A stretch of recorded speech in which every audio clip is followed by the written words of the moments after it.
Not a lot going on this morning.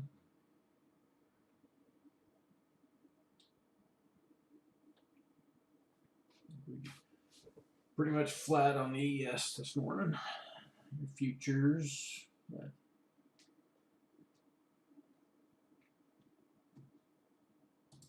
I'll go down through here and see what we see.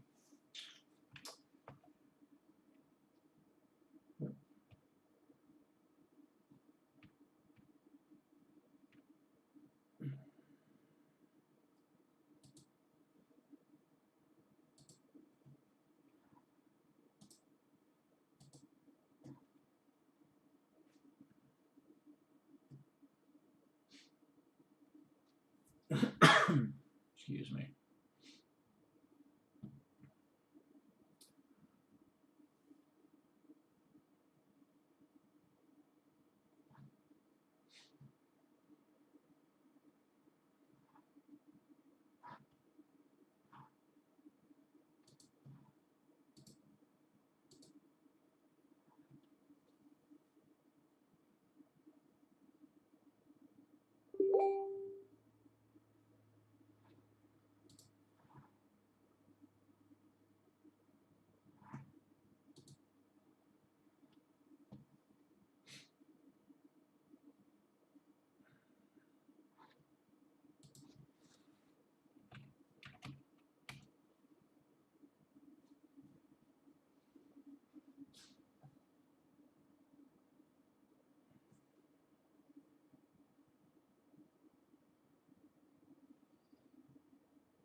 So we got a pretty good sized move up there, but a dollar, like $1.50.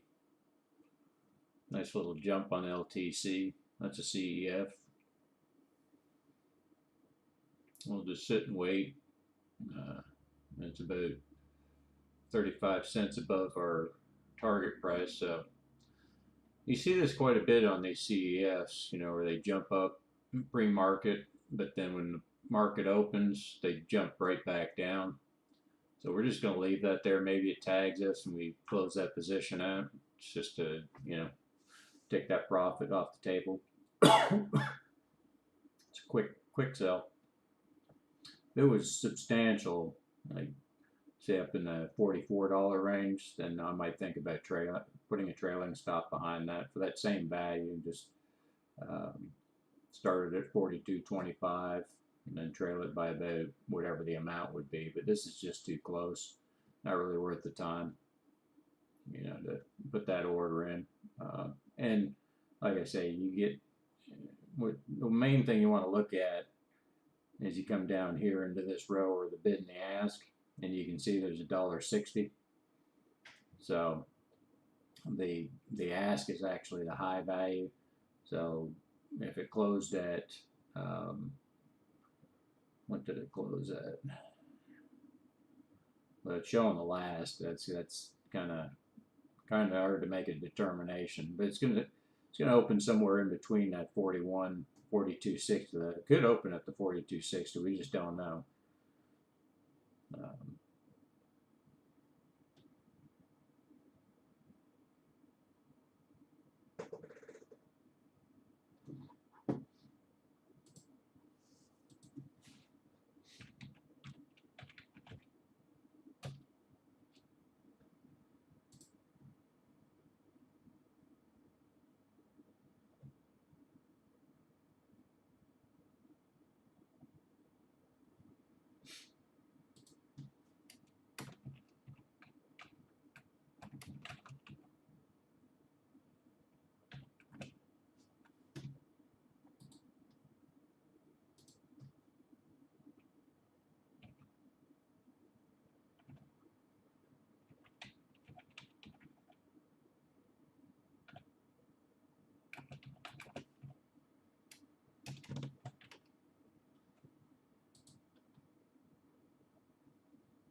hmm.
All I did there is adjust the amount, the max share amounts there based on the algorithm. Um, if we look at that on PHT, we know that I'm at 264 shares. So I probably want to see, what do we got there? 264 minus 239. We got 25 shares that we can unload to reduce our risk in this underlying. So we'll take some of that profit off, but it did go up in value, but it's still below our threshold of $1.20. So we're trying to get out of it, as fast as we can. Ideally, we want to get out at let's see, 924. Let's see what that's going to be. 24 plus 87, 10, 11. So it's not even on the chart right now, but we get a better idea. We won't put that order in until we actually get rid of a few shares. So I'm going to put this in. And if we see on the chart there's a little blue line, let me expand this a little bit. Use these are the pivot points, and this is for the week. So the pivot point is the green, the red is your first standard deviation or your first floor pivot above, which some people would classify as resistance, and then the next resistance line would be 934. That's what it says, 933, and then your third standard deviation or pivot point is going to be 945. But what we want to do is we want to see that's only what 6-7 cents away. So we don't want to take a loss at all, but we do want to reduce. So we'll go say a penny 935. We're going to get rid of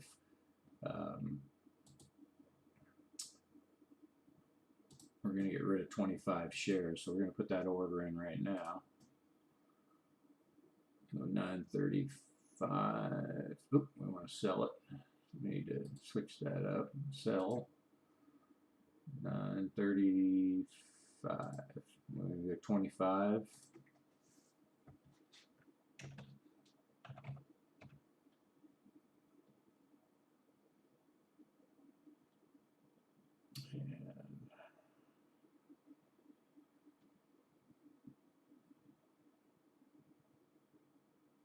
Okay, where did the I need to move this up so I can see what I'm doing.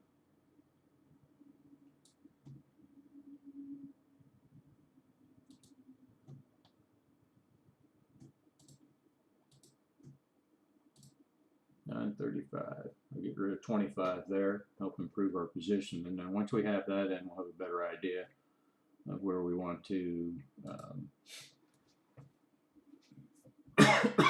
where we want to position ourselves.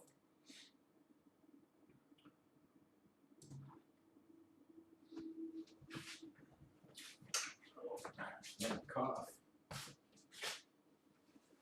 gonna be the corona.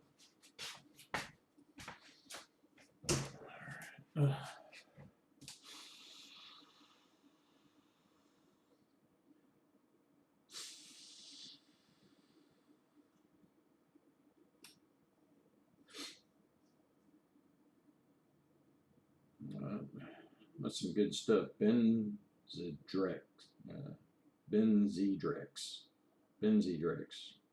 Kind of like a vapor inhaler, but man, it stops that cough pretty quick. All right, so we come down here. Let's see. Looks like silver took a little bit of a jump. You get another monthly pair. This is a I can't say it's a CEF, but it's a what do they call it? A silver short covered call. This is something I've had in multiple accounts for years because it's just a pair. You know, right now it's showing 27.5%, but you have to be careful with that number because I mean you're looking at a $6 value, but overall this thing right now is paying $1.91 per year, and you know 354 shares. It shows that I only have max, but you can see how far down the account is. It's down $2,100. Break even's $12.90. So I'll be collecting dividends for a very long time, unless it just spikes up and we cash out, and then rinse and repeat, go through that same thing. So ideally, you get the idea that as these stocks start to come down is when you're starting to establish more of a position, and you end up just collecting dividends the whole time until it starts to turn and go back up. But like I say, this SLVO, if you look at it historically, has probably been down probably for the last 10 years. I know I've had this in multiple accounts for at least 15 years. So it's not going anywhere. It's silver. It's a silver product, but it's a covered call. I don't know exactly how it works, but it's traded on the NASDAQ. Silver's really hot right now. Gold's really hot right now. There's a lot of hype going on in the market as far as precious metals, Bitcoin, all that other stuff. As a matter of fact, well, I'm thinking about it. Let me see what's going on in the Bitcoin.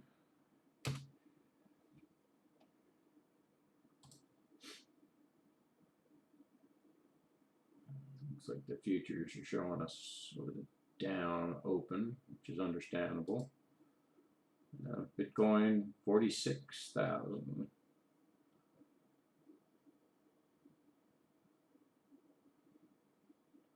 I wonder what the high was on that circuit.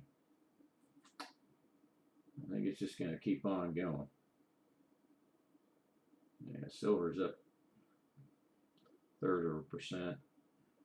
Gold's up just under 0.5%. Crude oil dropped a little bit. It's still 57.48. Can't remember what oil was. Must have been close to like 150, 160, somewhere around there back in during the Obama administration, like in this first term, somewhere around there. I can't remember. All I know was that gas was pretty high. Yeah, Bitcoin, keeps on wanting to go higher. Let's see if I can see anybody's talking about it. Litecoin's starting to move.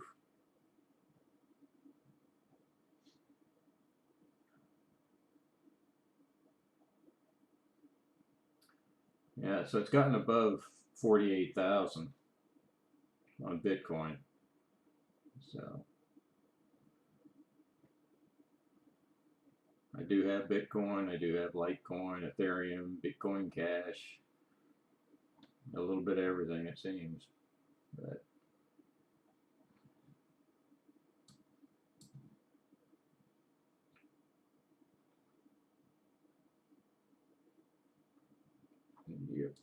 yep. All right, let's see. So let's get back to what we're looking at here.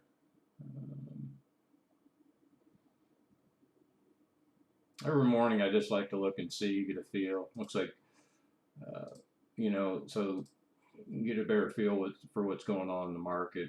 Bonds are having a little bit of a recovery down here. It's down pretty far. Just paid dividends last week. It's a decent dividend pair. It's you take into account 1.4%, still paying you $2, but the price has a lot to do with that dividend yield.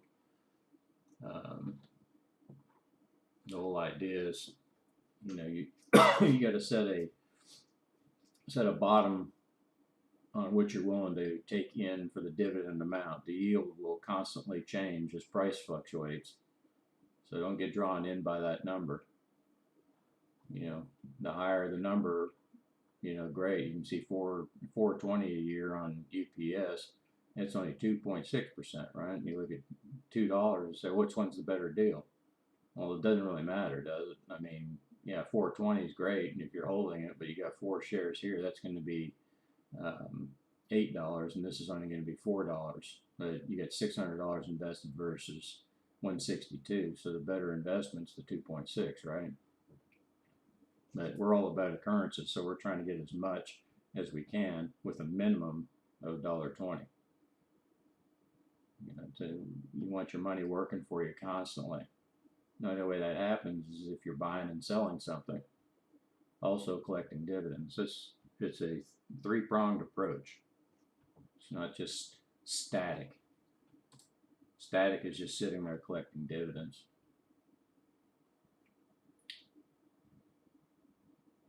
TLT, yep. So what we're doing is to see if there's anything kind of abnormal, anything that spiked where we could take advantage of that, maybe collect a little bit more dividend. But in a lot of cases, you're just going to leave that limit order in place on the top side when you're selling it. There's really no advantage to doing limit orders on the downside unless you're, you want the market to come to you. You know, in case that it blows through it, you can always use a trailing stop before the market opens and take advantage of that hard move down. And vice versa, if it jumps over your sell or your sell limit, you can take advantage of that on the upside. So that's why we look at everything just to see. It's real simple. All you have to do is look at the movement. Now, if you're not watching charts on a daily basis, you don't have to. You just put your orders in, go to work, come home, see, make sure that if you do have a smartphone, that you have the alert set, and so that you're getting notified when you're making the money, so that you can either reestablish the position for that week, because everything on the scan is good for a week. So if it buys and then sells in the same day, you want to reestablish that limit order good until the end of the week. Friday at 3 o'clock when the market closes, then you take all those limit orders off. Trailing stops stay in effect.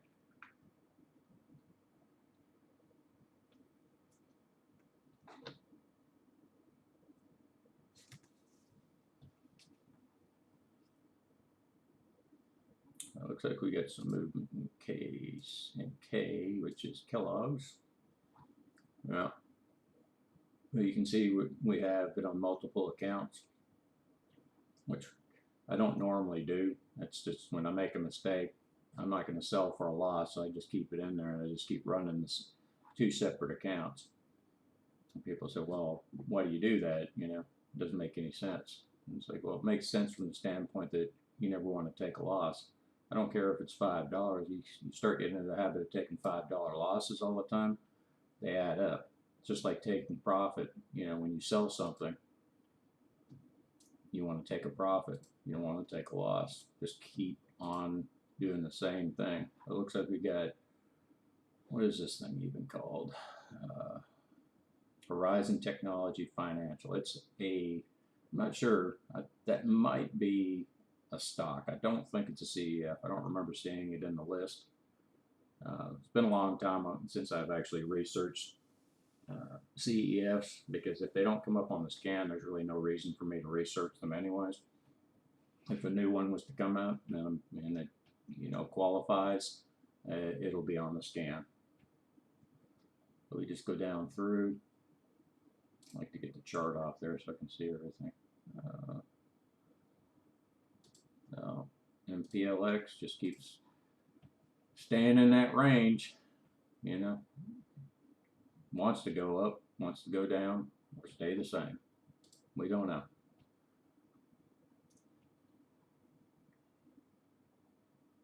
Don't try to will a stock somewhere. It's not gonna listen to you.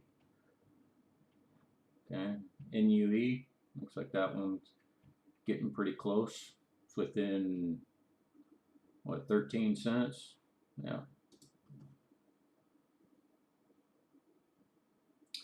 Looks like ExxonMobil taking a dumper there. Let's see what's going on there. Yeah, direct result of a dividend. So let's see what it got up to. 52.36. Well, let's see what it closed at. Closed at 52.10. Minus the dividend, 87 cents. 51.23. Something else helped push it down. Normally when you get a dividend payment, especially after hours, you likely will see a pullback of the amount of the dividend, 87 cents, but it's traveled, it should have came to about 51.23, because it does affect the overall price of the stock. But something else happened there. You can probably look at the volume and see. Yeah, volume is, it's below average for one day. Well, if you take, these are weekly amounts before this one. This is the ongoing volume right here. So you can see that there was quite a bit of a spike, and you saw that it's gapped up from its previous close for at the start of this week, but it's coming back down and filling that gap. But all the rest of these are the actual volume for the week in that particular week. These are all weekly bars. I don't do dailies or anything else. But we look at that, I still don't have any idea where that's going. It's not on the list. We're just collecting dividends. WFC, Wells Fargo, get rid of the volume chart. We don't use that for making any type of decisions. It's just give you an idea what you're actually looking at, market participation, how many people are actually, how many trades, how many shares are being traded, give you an idea of how much money is actually being transacted in the markets. And these are just, if you multiply it by how many different stocks there are, you understand how much money is actually out there. It's huge. It's massive. All right, so WFC, still below water on that. It's coming back. It's, I've been way down here on this account, way down here. Now it's all the way back up here. But, it's still not my profit target, so I just keep pulling in those dividends. This doesn't pay anything in dividends. That's why we're not adding to the position. I'll just, as soon as it comes up, we get out. You take your little 1.2%, and that's right in line with banks pay, isn't it? Yeah, they're useless. Banks are useless. They're going, in my opinion, banks won't be around in a few years. You probably end up having somebody like Goldman Sachs, JP Morgan. They're going to be more of an institution that, is, they're not just going to be a standalone bank entity. Maybe even your hometown banks will probably end up disappearing, but who am I? I don't know.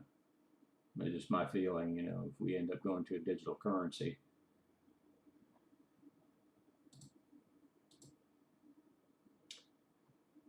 What do we have here?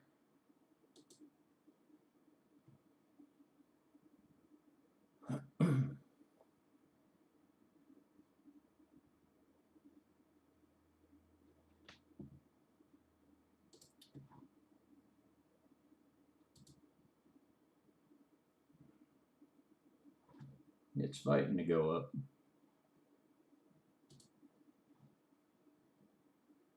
14.5% dividend.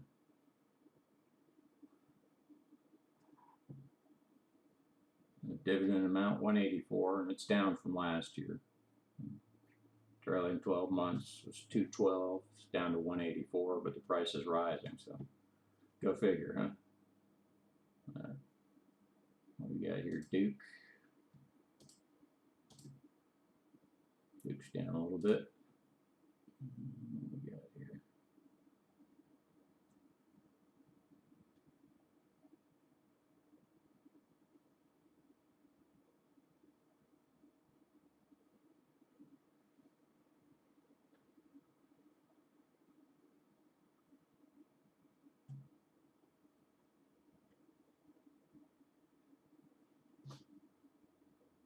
We've got about 4 minutes before the open, Tuesday morning. Anytime you see, I don't pay attention to what the market does. Not the market, but the ES, the futures and all that. That can give you an idea of where things are heading. But invariably, we don't make trades based on which way the market's going. We just stick to a plan. We buy and sell. Whatever somebody's willing to sell us, that's what we're buying. Look down here and say, what's this all about? Get a quick.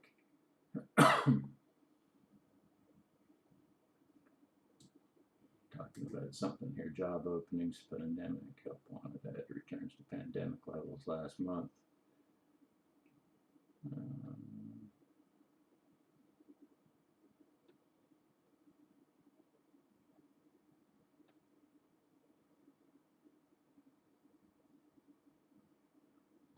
This is interesting. $15 minimum wage would cut employment, not unemployment. It would cut employment and reduce poverty, CBO finds.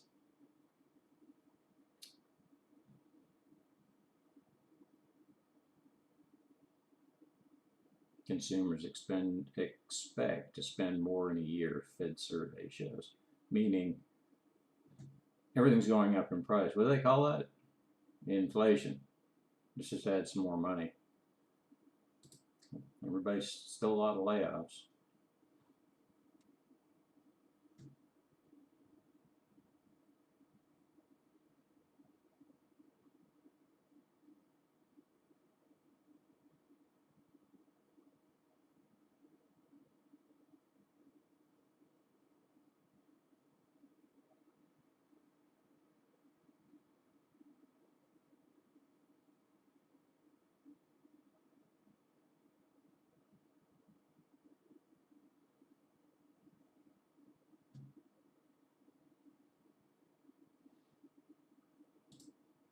Get ready for this. I love this when they premise stuff.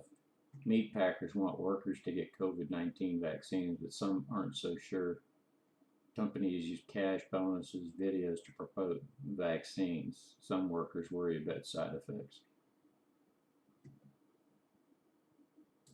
Interesting.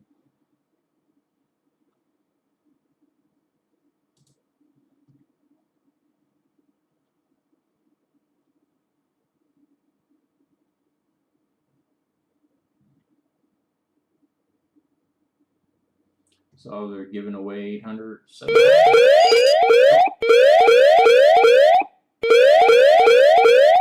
Alright, we're moving. Pepsi on alert. Sold bit. Let's see. We go very methodical. We go over and we check everything. Where's bit? Okay. We made $23 on bit, and let's see where that's at.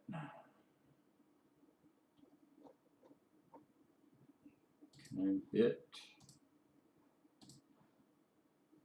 Okay, so we're sold out of there, so we can remove all the Fibonacci, get that off. I don't worry about the max shares because that's just kind of a changing amount. So we're done with bit until it comes back up on the scan. And my scans are not limited to any one particular stock. It's just dividend stocks only. And they have, right now it's set at a minimum bar of $1.20 dividend per year. It's basically 10 cents a month per share. That's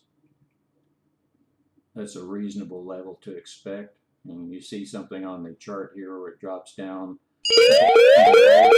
Oh, we got two more cells that was on two separate accounts with the same underlying NUE. So we need to go clean that up.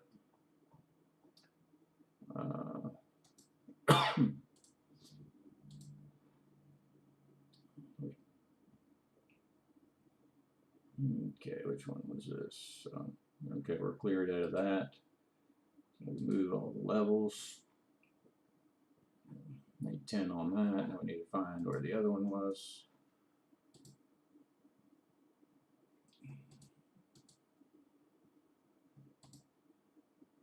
Okay, on this account.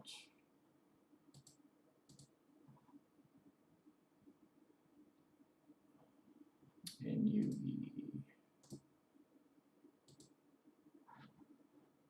Okay, and that was one that was DCA'd, so that worked out perfect for us. We can get rid of this alert down here. So the chart's all clean. We're ready to move on to the next thing. So let's see if we had anything else buy or sell, because sometimes you'll miss it because stuff all goes off at the same time. Nothing there, nothing there. Okay, we need to go check Pepsi and see. It was on the scan somewhere. Pepsi. Yeah, so it's on this one. Let's see. Pepsi. Get the chart. Pep.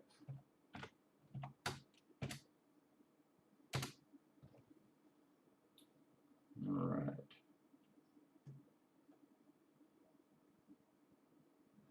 So what was that amount? So this is the bottom end here. This is the top.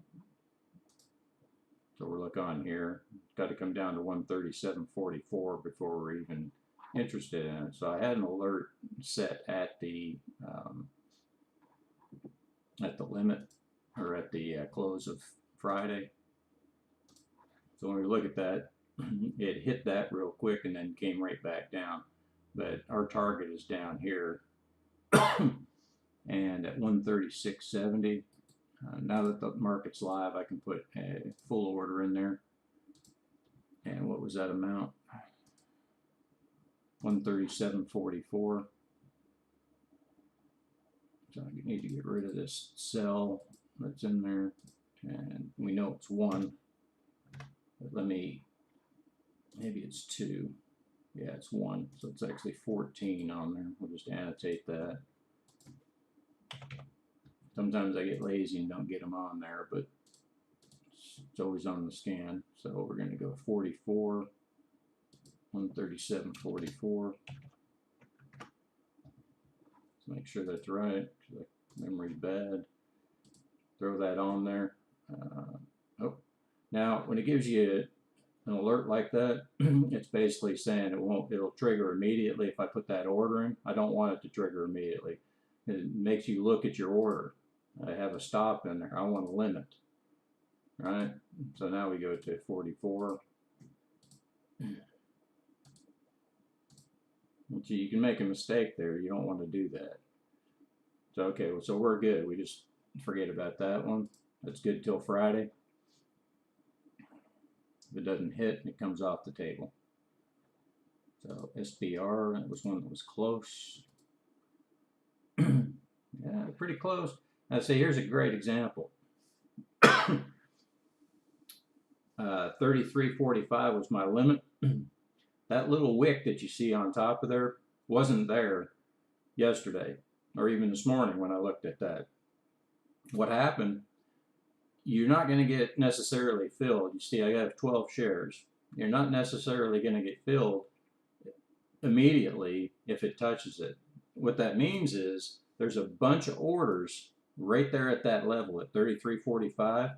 I'm not number 1 in the line, which means I don't know how many got filled. You could probably look at the time in sales. You can look at time in sales and see how many orders were filled at whatever price. So at 8.35, you can go all the way back here to 8.30. What was that price that I was at? 33.45. Ah, shoot. See the count. Yeah, 33.45. And so it just went through it and came back down. And we're looking at it and say, where did it fill? Right there. See, so you had 1, 2. You had 1.9, 1,900 was, well, yeah, 1,900 were filled at 33.45, but you have a 20 cent or 25 cent spread on that product right now. So I'm in queue somewhere in there. I can't, this order's been in for a long time, so it's somewhere in the level 2 or level 3. And that's not something you can, you can see it if you look for it, but it's just a waste of time. I mean, you sit there watching it, who cares? It doesn't necessarily mean you're going to get filled. Now, if I wanted to put a market order in, that would change everything and just sell immediately at best price. But you wouldn't get filled at 33.45. You get filled at 33.20, so you'd lose 25 cents. Multiply that times how many shares you have. So you just leave your limit alone, because that's what invariably we're trying to do. So don't get into the minutiae of that. Just try to hit your limit. But I'm just trying to explain what actually happens when you see price movement like that. So it actually tagged that's at a high of 33.57, and I'm at 33.45. So don't get mad if it doesn't fill. It just ramped up there real quick and took out a bunch of orders, sold a bunch of orders, but you're in queue somewhere down that list. I might be next. I might, it might go across it again. We just don't know how many orders are there. But if it's strong and it's going to keep, and people are still wanting to buy, it'll continue up, and you'll get filled. You'll take your profit, and you move on to your next. So we know we're going to get a minimum of $29, right? Because that's what we're showing on the board. It goes up another 6 cents. See, I just jumped down. That was because of the spread that you saw on the screen. And you can look at it right here, 33.25, 33.45, right over here in the bid-ask columns. So it's going to jump around a little bit, but we know, look at the top, that's probably my order. That ask is 33.45. I'm asking for 33.45. It's possible it's my order, you know, I don't know for a fact, but maybe there's 20 of us that are doing the exact same thing. We're trying to sell at 33.45. We're looking for buyers. So now the market makers are making the market. And they're saying, okay, we're getting more and more buyers. More and more people are trying to get invested in this. And everybody's looking at the same information, right?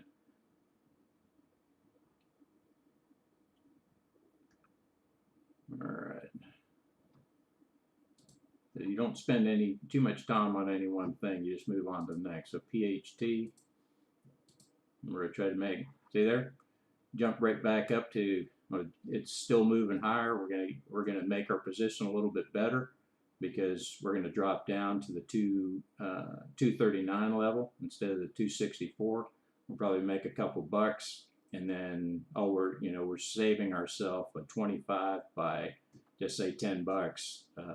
You're taking $250 away from this amount from your cost basis and goes back into your cash.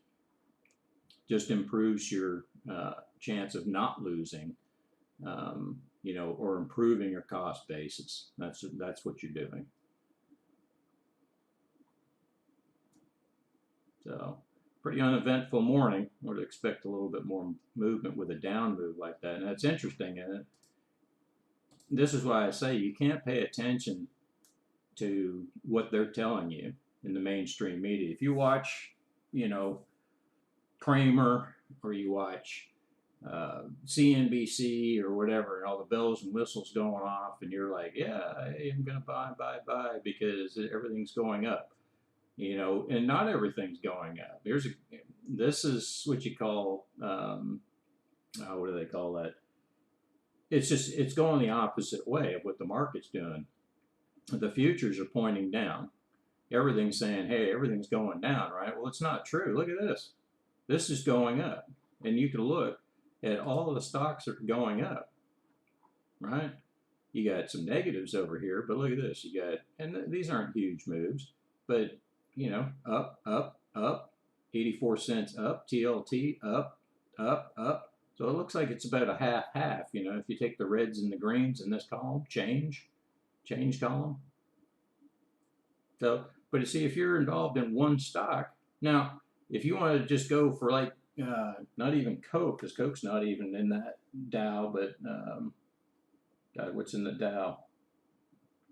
So I don't know, can't remember. But if you just took a stock in the Dow and you said, yeah, I'm going to go on that, there's no guarantee that it'll follow the Dow composite either. It's got a high likelihood, but it's not 100% because the Dow's only made up of 30 stocks. And that's what they choose to put in there. So CLM's rising. DFP. Let's see.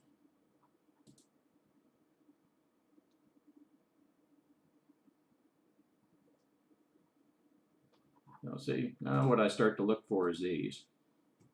Because I'm looking for a deal, right? I want to buy something at a better price. So leg stays, it's in a fairly tight range, 46 to 40, $6 range. Not too bad, pretty consistent, you know where it's going. Doesn't guarantee that it's going to stay in there. I mean, they must make consistent profit, right? Because they're paying a dividend each month. They haven't improved it. But look, there you got a jump in McDonald's, right? $1.26. Now that moves a lot. And just eating habits or whatever, but they've increased their dividends from August 31st. They moved it up at 11:30 because they have like a traffic jam at Walmart or at McDonald's drive-throughs like 24/7 now. Nobody eats at home.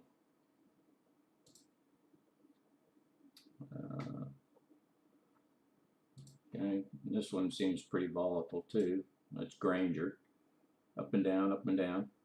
It's looking for opportunity. We gotta wait for it to come down here.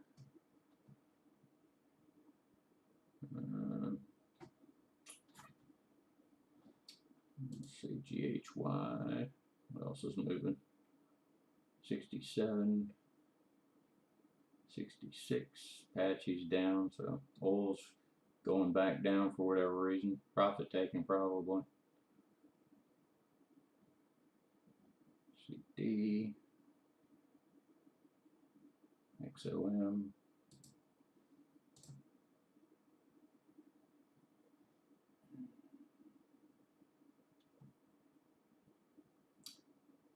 Not much going on, pretty flat. GSBC, HSY.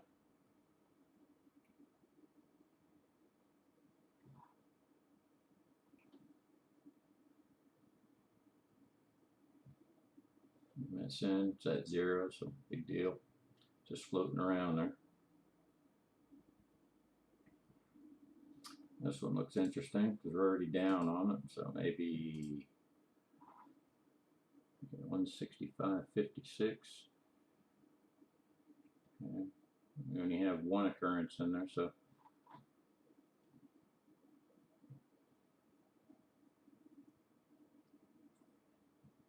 I'm going to go max shares on this one. I want to see a little bit more action out of that before I get involved.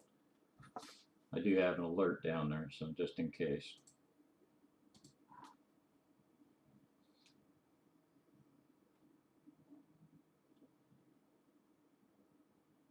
You notice I'm not predicting anything. All I'm doing is sticking to rules. I'm not thinking, I think the market's going to go here, because I'm looking at this chart and says the chart says, hey, it's going up. Well, that's exactly what it's doing, but does that mean it's going to continue to go up? Does that mean it's going to come down? Does this mean it's all-time high? You're going to start looking in the past to see how high the stock was in the past. You're going to look to see how low it was in the past. You're going to, I mean, what are you going to use as your gauge?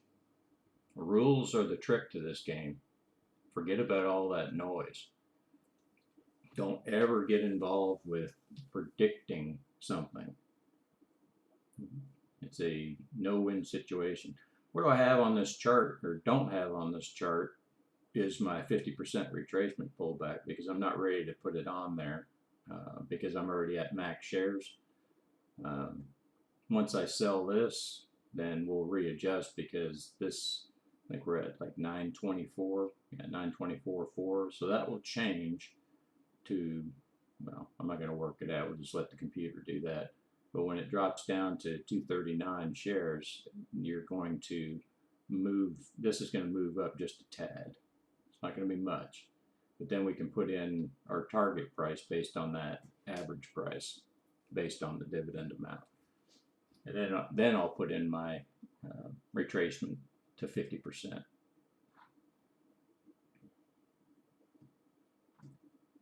But yeah, we're not having any major moves. Everything's just kind of going back into that limbo mode. Has those quick days, quick spikes, like Han.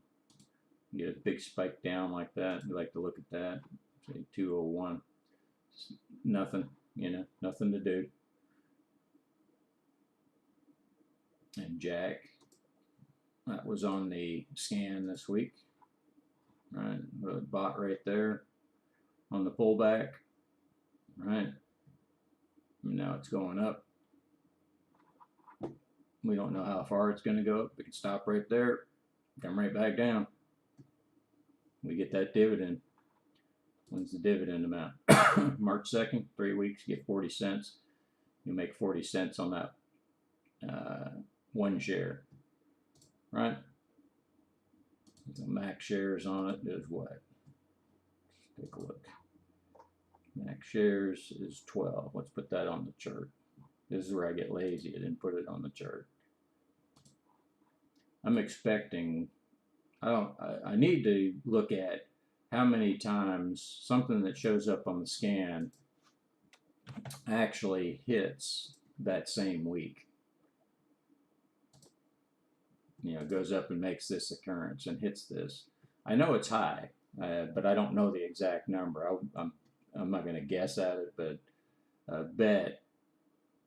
I would bet that it's probably 30 to 40%, and that's a pretty good average. If it's higher than that, I'd be surprised. But you just keep cycling these through. Now, then you go to 2 weeks and see how many of those hit. Now, that's going to be a higher percentage. And then you go to the third week, and it's hard to say because I just don't follow that kind of stuff. But you can work it at, and I probably need to go back and look at how accurate that strategy is from week to week to week to week, and see how long that some of these you actually hold. Some of them you may end up holding them for the rest of your life. Who knows? If you bought, I don't know, just off the top of my head, Granger, or let's just say Jack, and Jack decides to go down to $10 a share, but it's still paying you, $1.60 in dividends.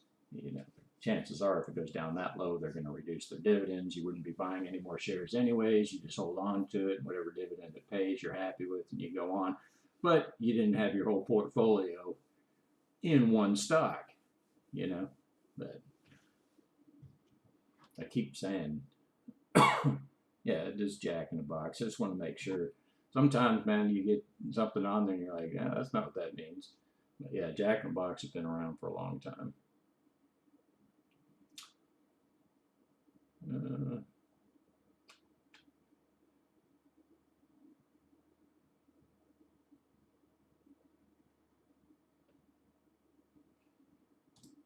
PHT, come on. And it dropped down. Just like I was saying, you just never know what it's going to do. Who knows? So you look at these little yellow yield signs, it's an alert basically telling you that tomorrow we're collecting dividends. So we had the same thing on there. Go down through here and look and say, okay, 1, 2, 3, 4, 5, 6. That's on 1. 7, 8, 9,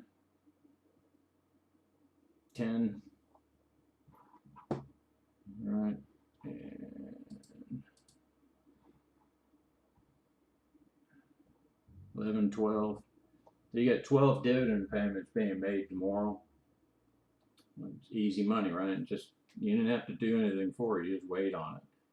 You can add them up and see what you're making per day, but why? Why bother? It's just going to go into your cash account. So this is just going to grow. Like this account keeps changing, right? Because you sell something, all that money goes back in there. If you never take a loss, this thing just continues to grow. And if you look at a trade log, you don't see any red. It's been this way ever since I perfected the plan. I don't take losses at all anymore. The only way I'm going to be able to take a loss is if I either fat finger something, which is not going to happen because of the way I have it structured, or one of these companies goes out of business, right? Well, because they pay dividends, I know when somebody is going down, like Apache. It's quite possible they go out of business, right? But they're only paying 10 cents, right? So I can't put any more money into them. Well, what happens if they go out of business? I lose that $2,376. Is that likely? No. Is it possible? Sure. And any of these companies can go out of business. But that's the only way I'll take a loss, is if they go out of business. Meanwhile, I just keep collecting that dividend. If Apache's around 20 years from now, how much money will I have collected on this 2376 if they never increase their dividend amount? In 20 years, it's $2 times that 109. It's $200. Just simple math, right? So my overall portfolio in 20 years, this amount will be $200 less. I'll be 200 or 2,000. Well, the unrealized would actually be 272 in 20 years. That makes sense? That's why you don't put any more money into something that's paying under $1.20. You want to see that you're going to get a return where it pays for itself. And if this one doesn't, who cares? It's just going to continue to pay. If it goes back up to that 2180 mark, I mean, we're at 1750, right? It's possible. I mean, I don't know. If it goes back up there, I cash out. I'm out of that position. I go back and look for ones that are $1.20 and above, like BTZ. All right, it paid $1. It's still paying $1. Now, I don't know how long I've been in this position, but I'm not buying anymore. Well, actually, I have a buy order in there, so that's not right. Yeah, maybe this is when I add them on the dollar. I'll fluctuate, you know, if I want to have some positions, I'll move my strike down to $1.20. But same thing holds. This is a monthly pair, so it's more than likely that's why I did that. But you want to try to keep your, you know, minimum dividend amounts of $1.20. That wasn't a good example, but see the same thing here, monthly payer. So you're actually getting the advantage of getting paid monthly. It's just a little bit, but at the same time, these don't move much, so they're more secure. But try to keep them above $1.20. A scan does that for us, but sometimes these squeak through, and I don't, you know, I don't actually look at the amount that they pay until I've actually bought it and it shows up here. But when you see something like that's 10 cents, there's no way I'm buying any more of this.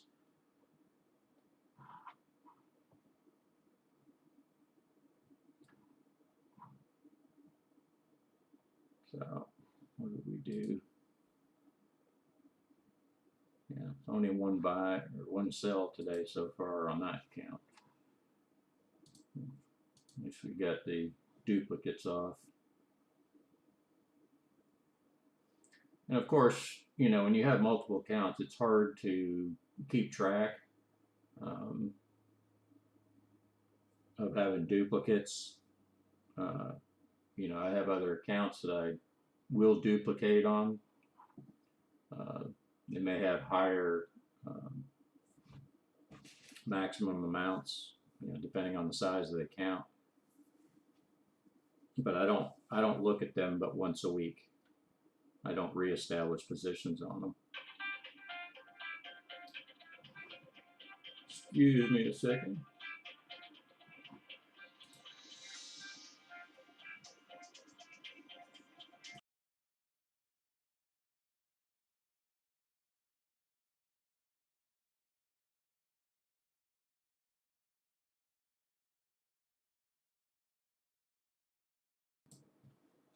Please don't hang up.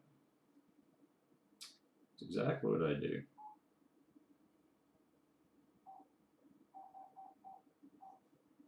Google loves to call you at least once a day. Make sure you're alive. All right, DMO, CMP. Seems like for a down market, look what's it doing. Okay, now we're starting to go green, right? Of course. NASDAQ's going up. ES is going up. Let's see what Bitcoin. Yeah, futures are coming down or going up from a negative position.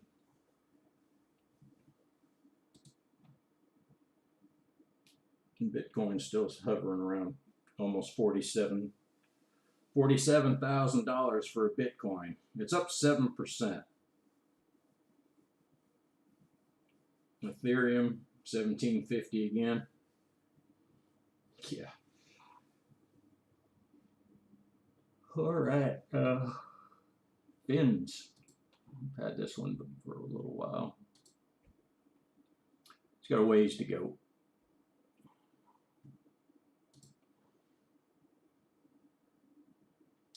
FitB.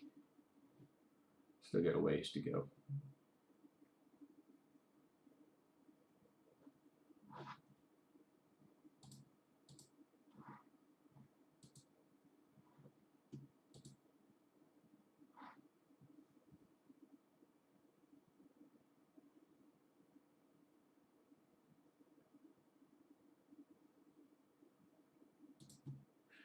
Are you saying that the got my volume max to hear you speak? Alerts are blasting. Let me check the settings on that and see if I can turn that down a little bit. Can you? Oh, okay, yeah. Let me turn that down. I'll turn that down to like a quarter. Let's see what happens the next time an alert or a cell comes on. Sorry about that. Is the volume fine?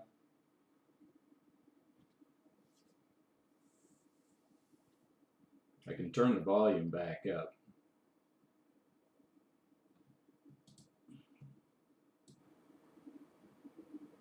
That's volume maxed at. Hopefully that's better. Is that better, Towns?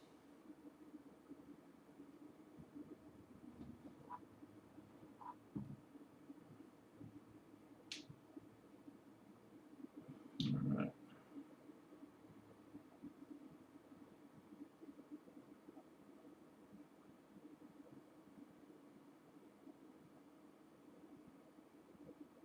Good deal, good deal.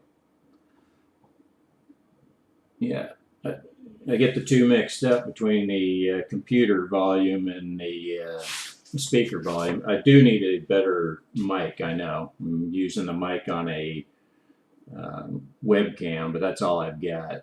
So, and I'm in the process of selling a house and trying to, move, so I don't need any more crap. But we'll get it figured out. When I get all permanently set up, I'll have much better audio. And looks like we got some movement on KRC. Yeah.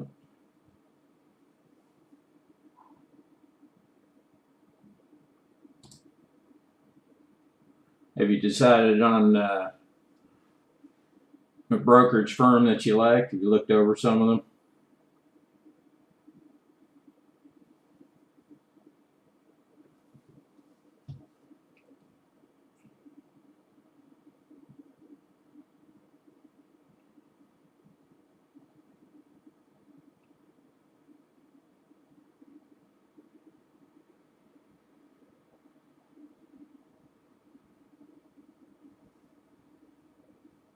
Awesome.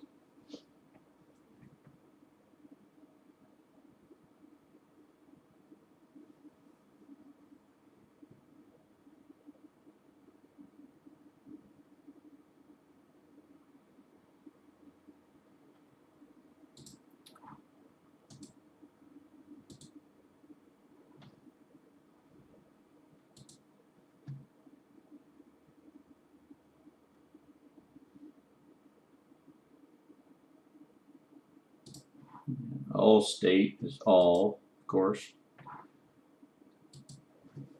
Yeah.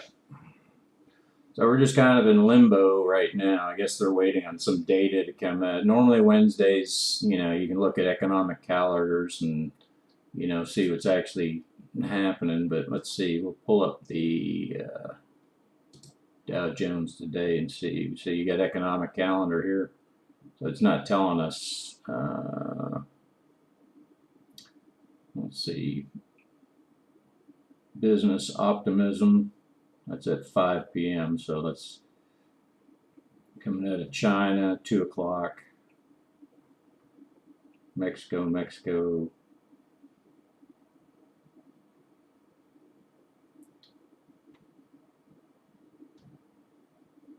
Uh,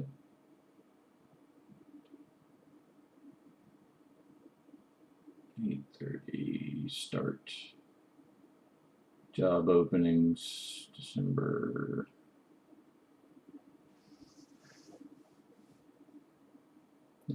This is just good for consumption, but I wouldn't make any of your decisions based on this. If you stick to the rules, you won't have to worry about any of this stuff because we're not using charts, we're not using news, we're not using any of that stuff. Like what does it really mean anyways? You see all these negative spikes down here, rank 1, it doesn't mean anything to us. You can look at, say, Han, let's go look at Han, what does it mean? some piece of news comes out and everybody freaks out. It's like, oh, sell, sell, sell. You know, if you're a sheep, you'll follow that. You know, you look Han. Yeah, I mean, it's down. So what? What does it matter? We don't care. We don't care what it's doing. Jack's doing the same thing. Jack's up, but you know, we're just waiting for an alert to hit off the scan, or we're looking for a buy so we can put in our conditions, put in our limit orders. This was on the scan. I think we bought this yesterday. Oh, see, there goes those 25 shares of PHT. So what we'll look at first is UVV. So we bought that yesterday. You can see the mark down here at 47.96. It's already up to 50.10. Looks like it's got some strong pushing going on in there. You can probably look at the volume, see that. Yeah, it's not as much. You know, it's only 100,000 shares, but it's moving. So let's go back over to PHT, which sold. Sell here. Yeah.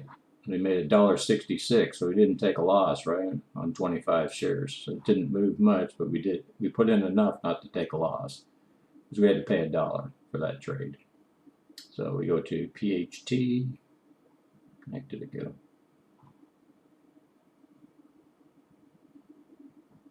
PHT. Okay, so we're still up 30 bucks on unrealized. And she's still climbing. So now we're going to target the 924. Get that 924. And what is the dividend amount? 87 cents plus 87.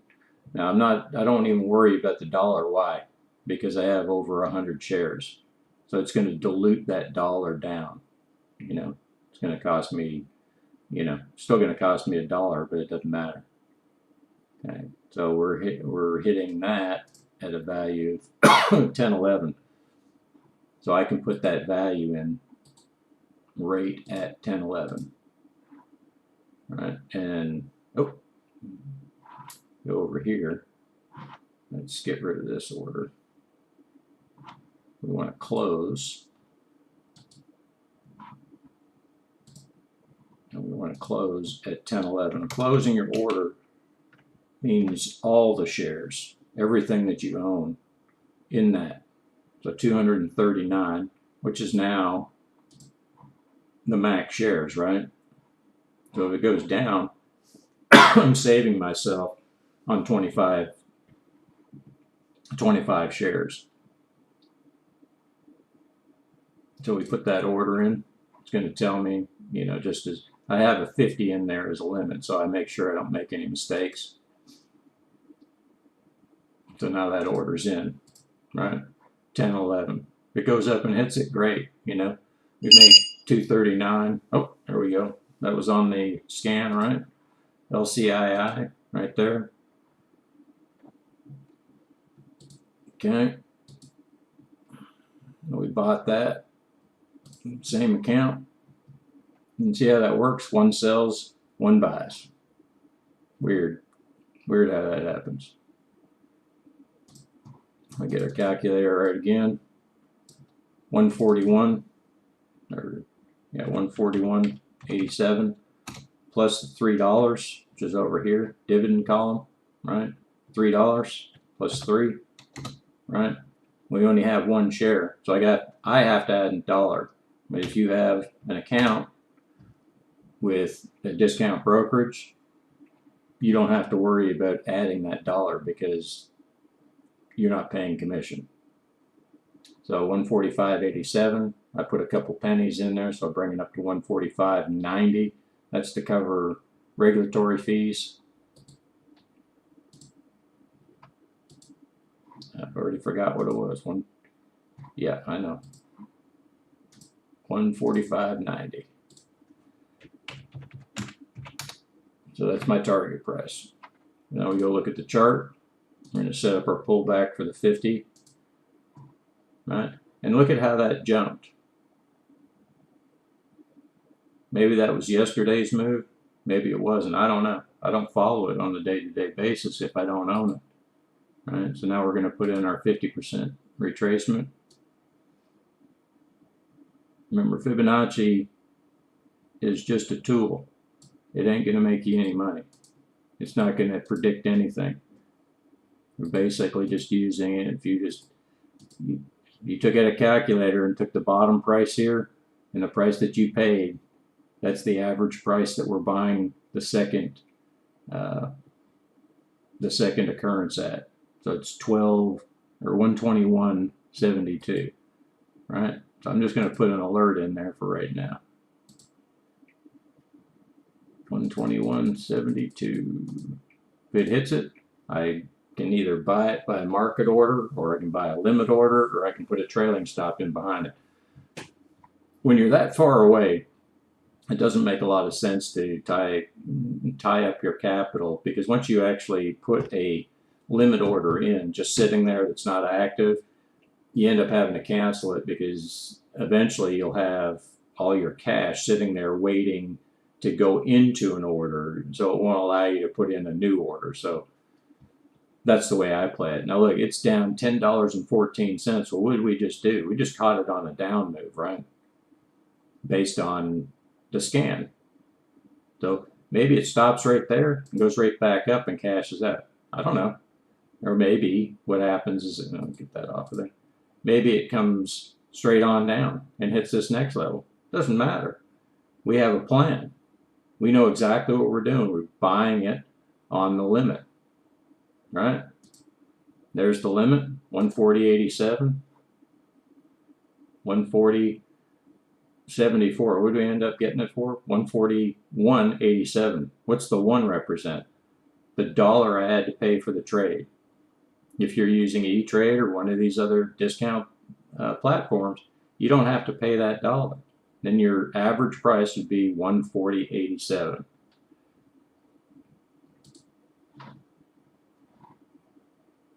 So let's see what else is going on. We had that hard move there. So you got one doing it. Another one will probably end up doing it.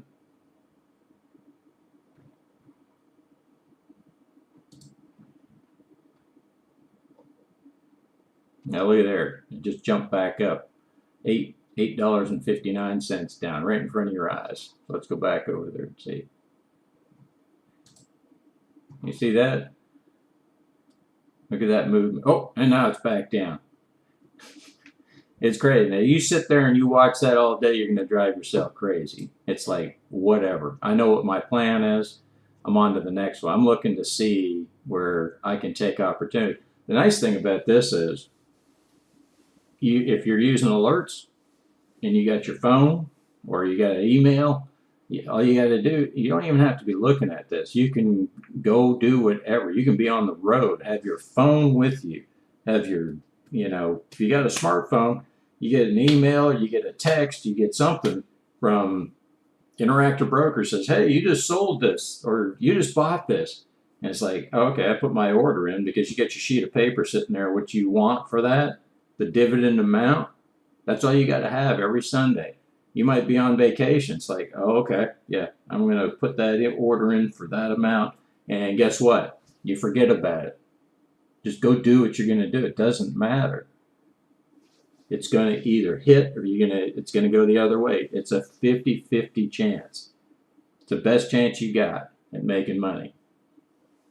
Got to have somebody to buy it. You got to have somebody to sell it. That's what this market is. If you don't have a seller, the buyer will never sell it. SAR. Yeah, she's climbing too. That was last week. Or was that? Yeah, that was last week. So let's see. We can expand this real quick and put the color in there. That one's on there as well. I forget to do that sometimes, because eventually my whole objective was to try to be fully vested in this entire portfolio. So 30 stocks, and you just add up you know, all of them, and you can tell how much you actually have in the market if you just bought one share. It gets you a better idea of how much you're investing. Usually runs into, like, if you take the dividend and what you'd actually make, about 1 to 2% per week. Well, 1 to 2% per week, at 1%, it's 50% per year, right? All you got to do is add it up.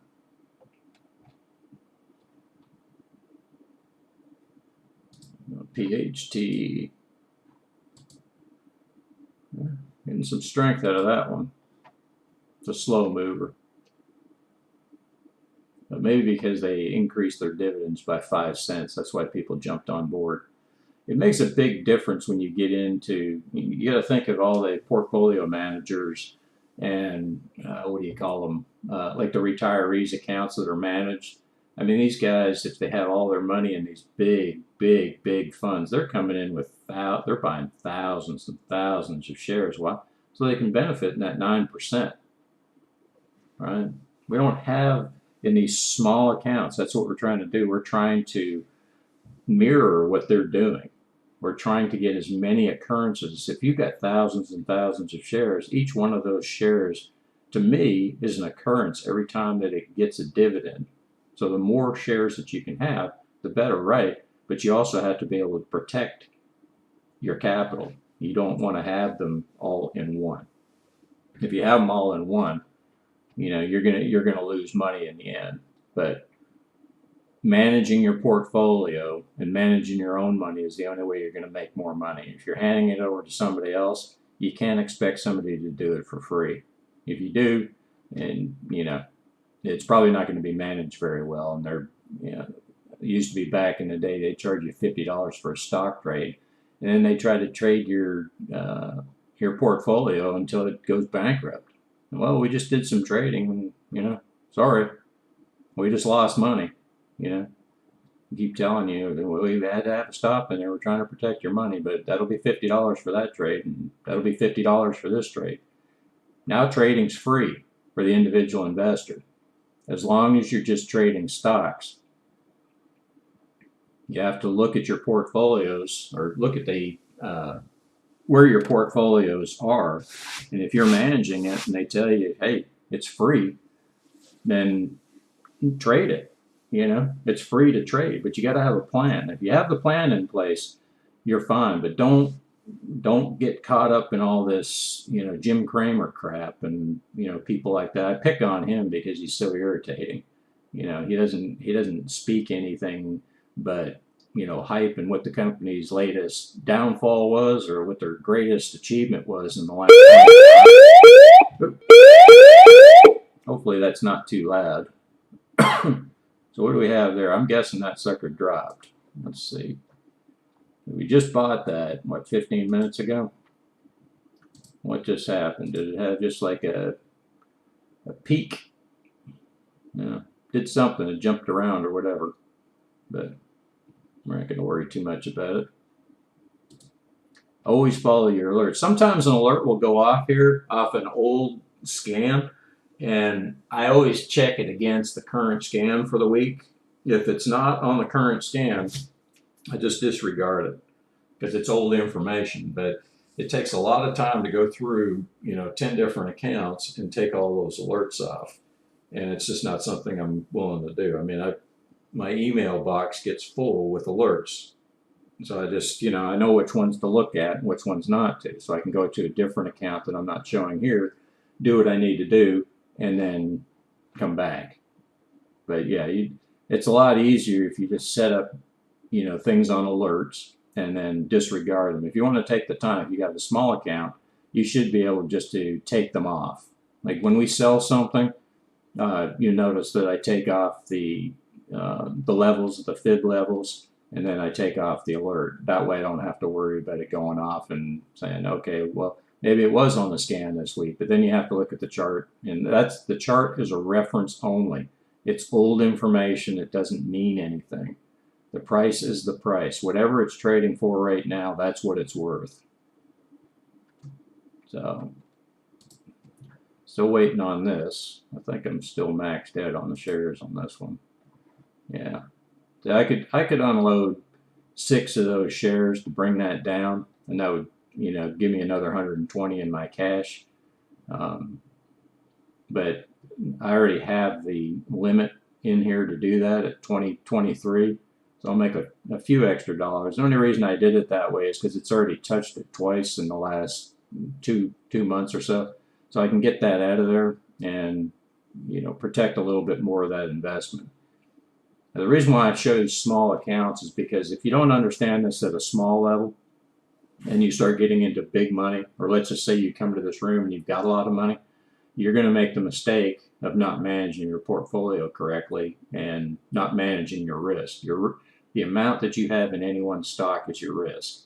So if you only have one stock and you got 100% of your money in there, you're 100% at risk. But if you've got less than 1% in each one of your stocks, then you're not going to go broke if something happens. We're guarding against the worst case scenario. I'm expecting this market to come down. I mean, it should have come down a long time ago. But if you're scared of that what if, you haven't made dividends for the last, year and a half? Because the market ain't going down. They just keep pumping more money into it. So all I'm doing is I'm taking that money out of the market. You should be able to do the same. But when it does come down, all of these this is all going to look red, right? And I have no fear from that because I know where I'm getting back into the market.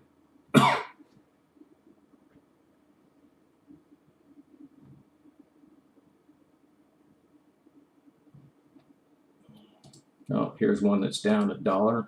So I always look for these little ones that are down a little bit. Now look, it's right on that mark.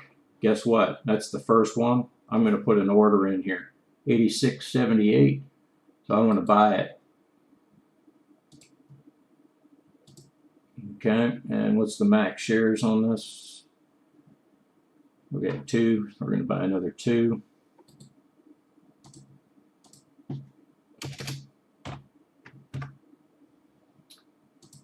I'm going to put it on the limit, 86.78. All right.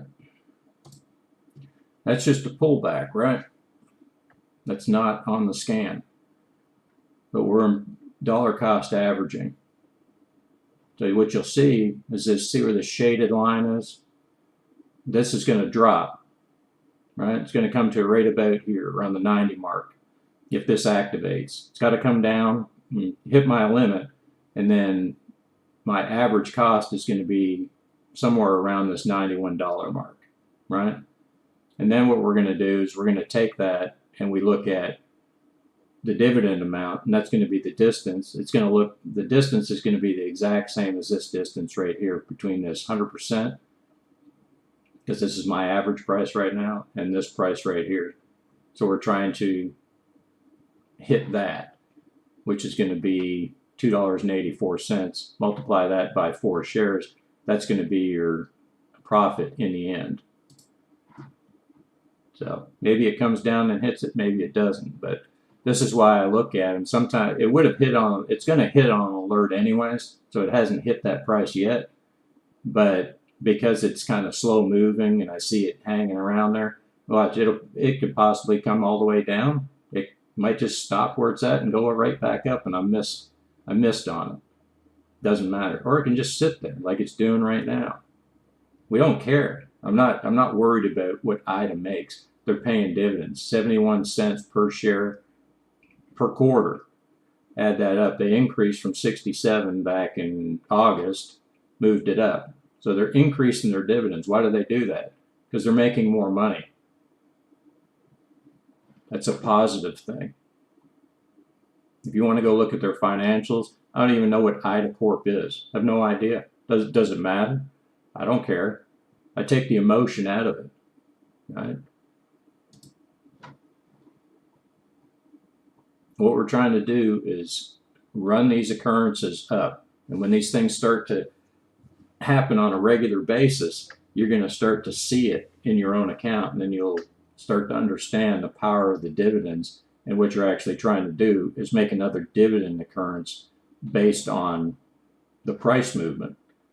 So instead of waiting, we'll use IDA for an example, instead of waiting a year to get that full $2.86, right? Because you got to wait a year to add all 4 of these quarters up.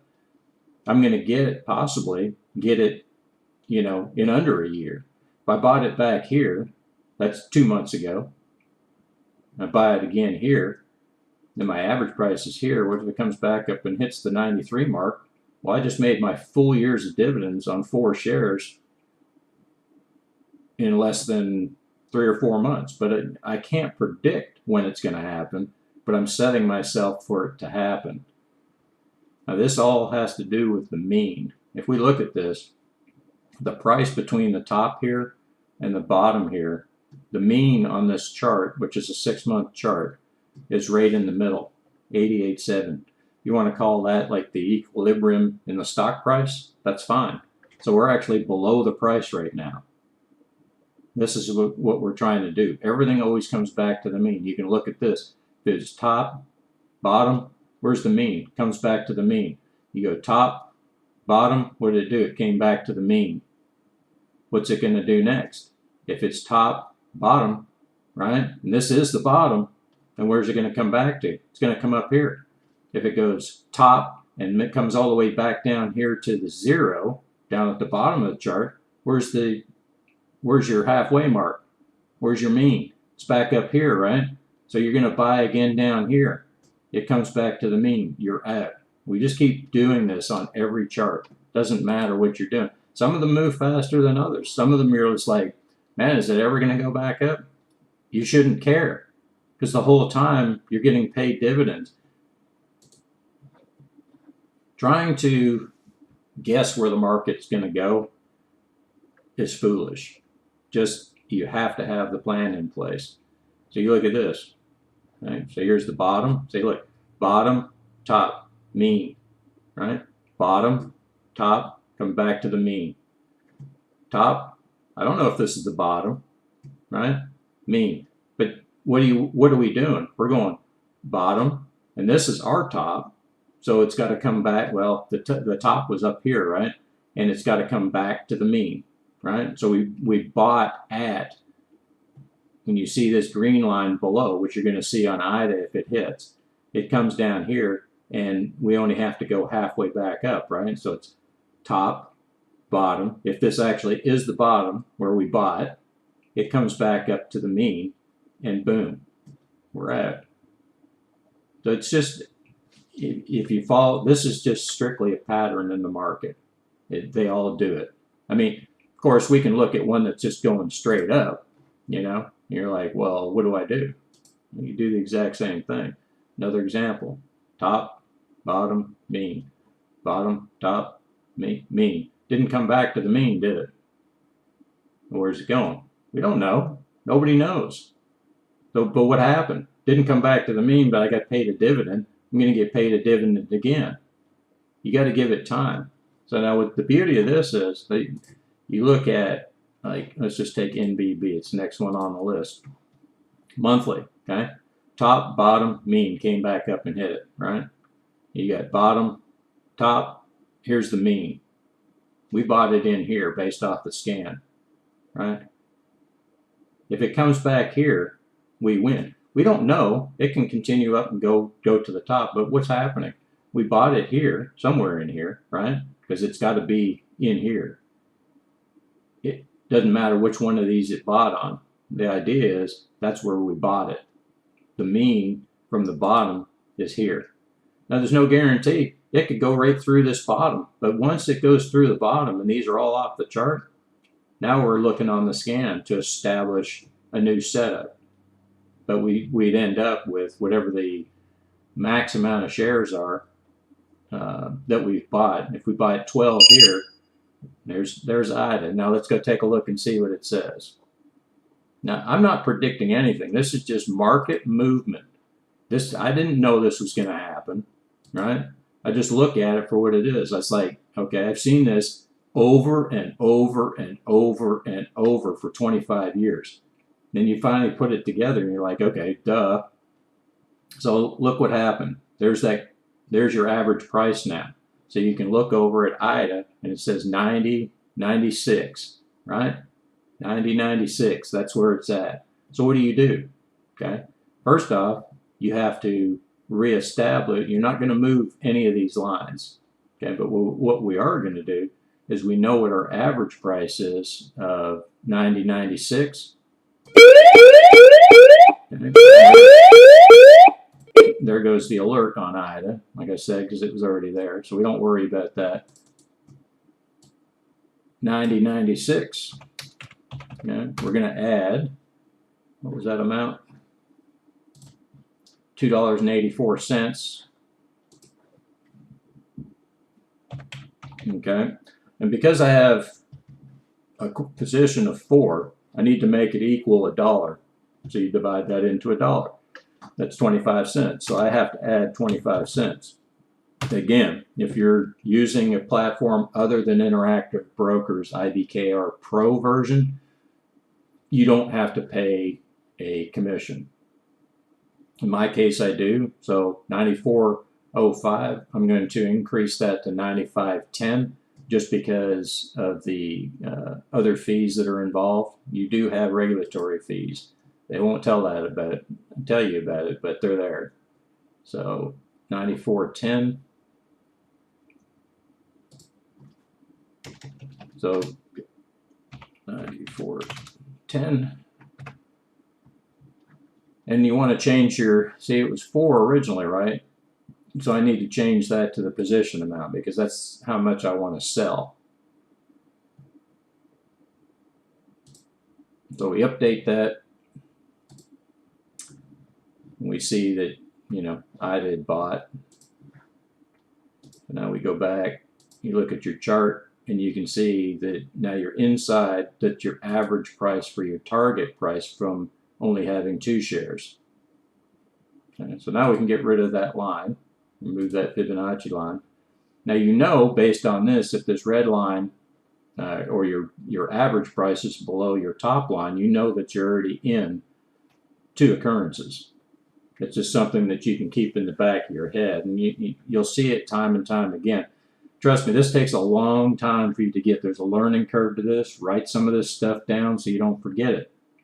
I try to be on here as much as I can up until the time that I sell this place, and then I might, you know, go on for 2 hours, you know, whatever, as long as it takes.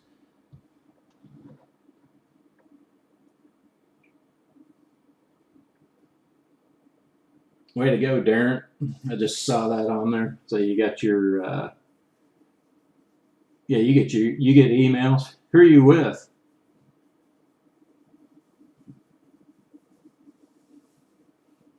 I think you're with Schwab, ain't you?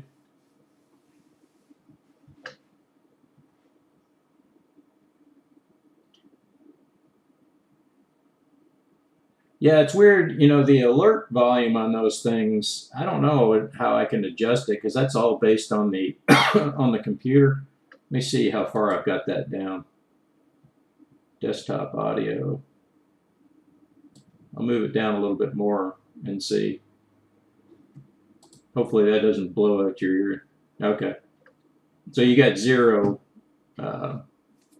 fees, right, with the trades.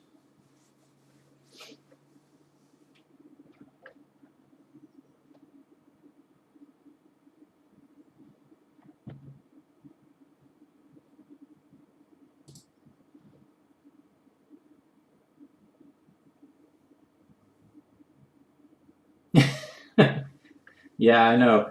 Scares the shit out of me if I'm daydreaming or something because they're loud as shit on my computer. I just turn the volume down on my computer, but then you can't hear me talk, obviously. But you'll see it on the screen, and then you'll figure out, you know, on your own platform where you want to put those alerts. But yeah, mine are pretty loud. Let's go back to LCII because there's a lot of jumping around here. I don't know why. It looks like that could, you know, cash out pretty quickly. I mean, it's already, you know, it's halfway back up from where it stopped. That's crazy. And I don't even know what they are. LCI Industries. Let's look them up and see what they do. LCI Industries. Just for the hell of it. Never heard of them before, so. Kurt Manufacturing. They're suppliers of RV components, recreational vehicles. So what does that tell you? People are buying RVs, I guess. Or lots of repairs for RVs, who knows? But that's what they do. So, but I don't care what they do. It doesn't matter. If they're paying the dividends, let the pros tell you where it's going. They're going to force the price up.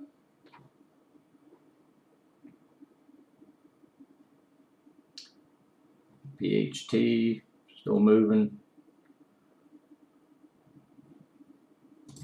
UVV, that's one on the, see, it's climbing. UVV's climbing. See, that was on the scan, wasn't it? Maybe from last week.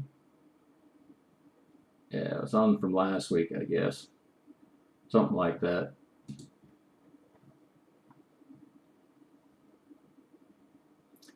But yeah, see, now you got your dividends coming in on the 10th, right? Or just tomorrow. So do we have any high flyers here? Yeah, so 180, so 18 bucks there. Another 126 by 10, another $12.60 there.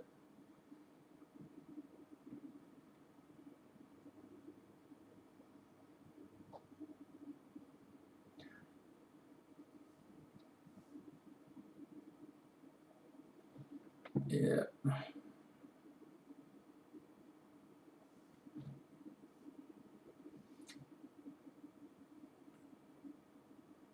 All right, here we go.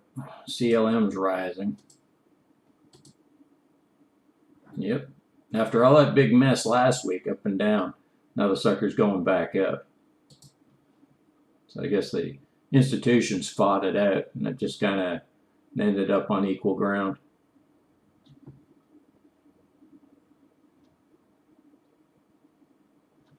Ways to go there.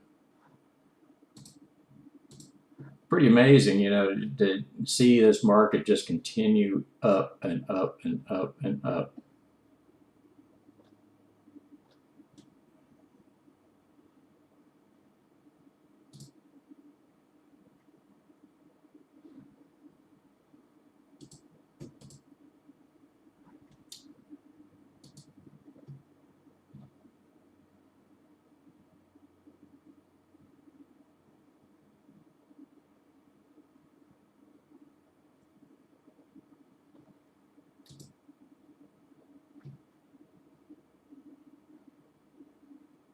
I forgot that I had this on 2 accounts.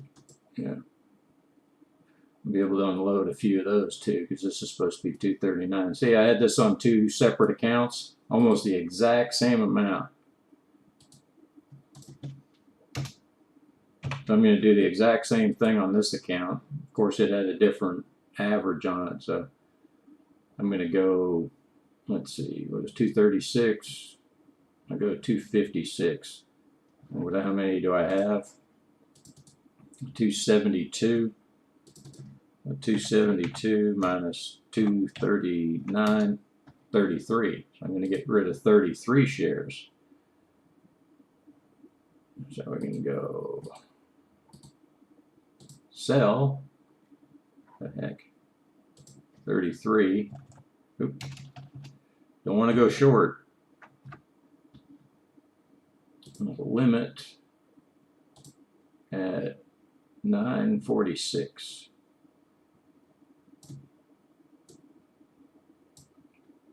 Yeah, we need to go a little higher than that. Let's just go 50. Yeah, that'll work. So what that's going to do, that's going to reduce my amount of shares, right, from 272 down to 239. What does that do? It protects me, right? I take off 33 shares, which is the equivalent, times 950. So $313 goes back into my account. That's why the max shares are important. You know, so if you end up with max shares, that you know how to adjust them and not take losses while doing it. So you can only do it when it's above water. So KRC, I'm watching that one, kind of lame. Don't have any other big movers down. Let's see what IDA's doing since we already own it. Okay. See now, obviously I've got IDA on 2 accounts as well. This is where it kind of gets, I'm going to let this one go, right? I'm going to try something a little different. This is how you do your trailing stop based on the alert. So we look at this and we say, I don't want to miss this opportunity. So we got 284 as a dividend amount. So we're going to put a trailing stop on this for 284. And let's go to the chart. It's just easier to do on the chart. So buy, right? And we know it's going to be two shares. 2. And we do a trailing stop. What was the dividend amount? 284. So I'm going to go 264. Dang it. 264. And you can come in this way because maybe it keeps on going down. Right? If it doesn't, this is the most I'll pay, but I still dollar cost average. But it looks weak, doesn't it? Looks like it's going to continue on down. So the other one is going to lose more money before this one does. It's not actually losing it, but it's going to decrease in value. You got to use the right terminology. You're not losing anything. You're just going to increase the amount of dividends you get on May 4th. So it just paid, I guess. Yeah, February, March, April, May. So yeah, so it just paid. We got that one in there. That's why it's important to keep track of not duplicating on multiple accounts like I did, because I do it all the time, it seems. It's just hard. I mean, when you start getting into hundreds of stocks, you'll know what I'm talking about. Yeah.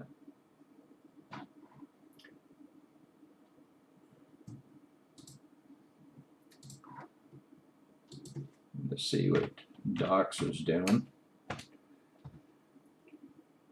Yeah, it's still up. Let's see what that is on the. No, it's on the other one. Docs. Yeah. Never came down for me.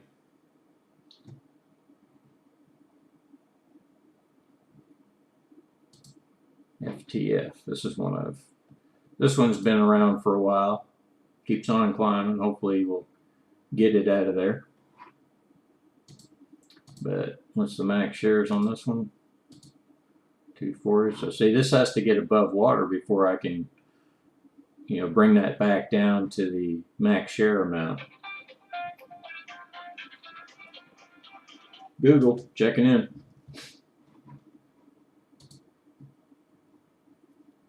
Let's see.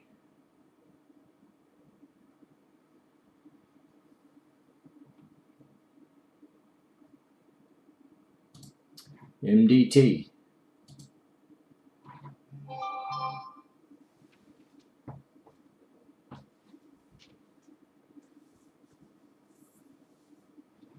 Ooh. This is where you can be doing something else, like, I know everybody likes to vacuum, or favorite pastime, maybe eating. Don't get into that habit either. You're doing this all day long. You definitely don't want to be doing this all day long.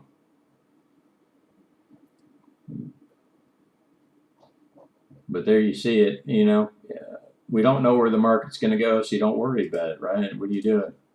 You're collecting dividends, sitting back, waiting for something to happen. It's like you have the alerts, you got your orders in, You don't really have to watch this. I'm watching it so I can show people how to do it.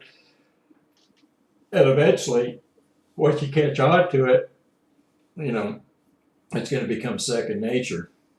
And if you have, um, a decent platform where you don't have to pay commissions, I mean, that in itself is a winning combination.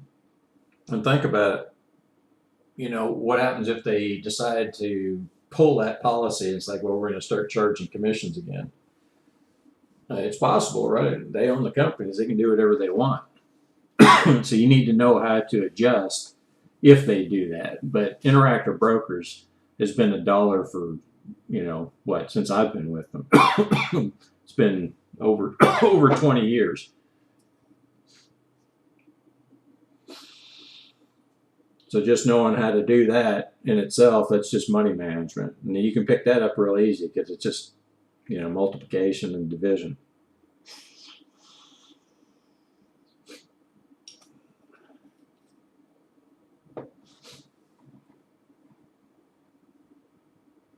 Are we supposed to get snow here in Arkansas next week? I think that's I'm going to pull up that Sandusky thing. That is so cool.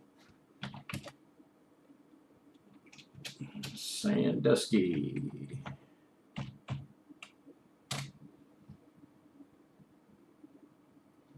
No, not Sandusky. What am I thinking? that's the pedophile. Yeah, I'm thinking. What am I thinking here? Bookmarks. Ventusky. Sandusky. Yeah, don't look up him.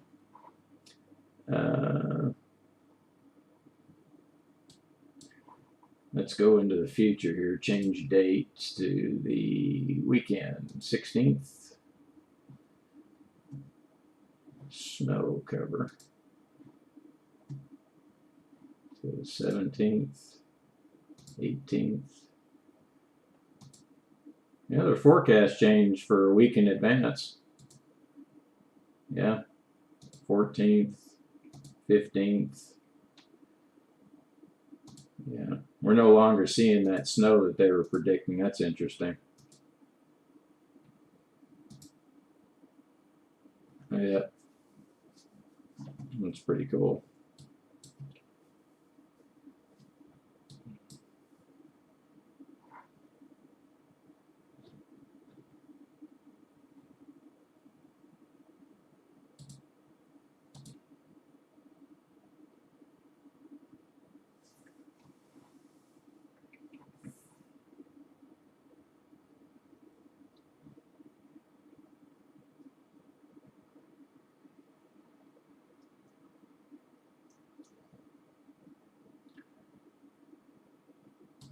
Yeah, Ventusky. Ventusky.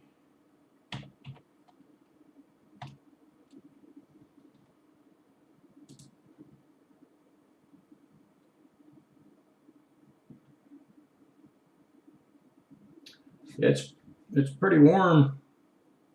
Well, it's actually warmer out in Georgia than it is here. It's like 37 here. Yeah, that's crazy.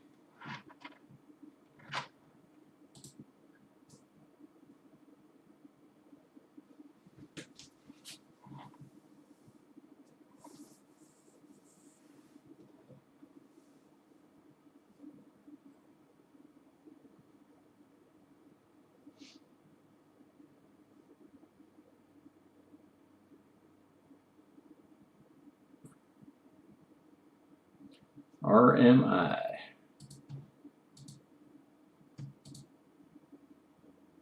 No, it's PhD. Why didn't that come up?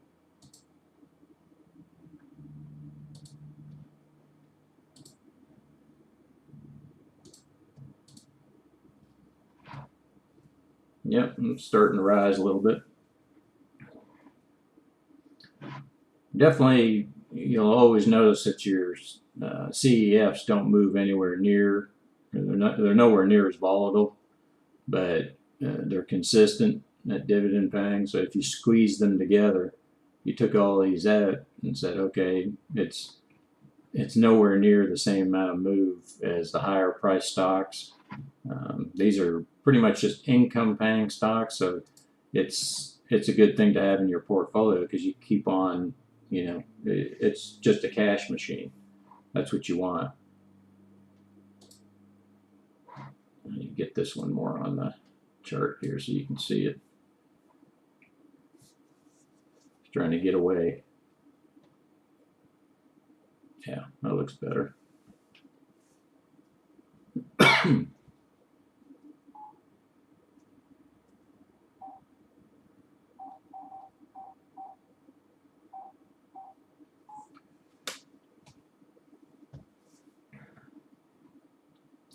You got any questions? Something that might be bothering you that you're just not seeing, or you're having trouble getting?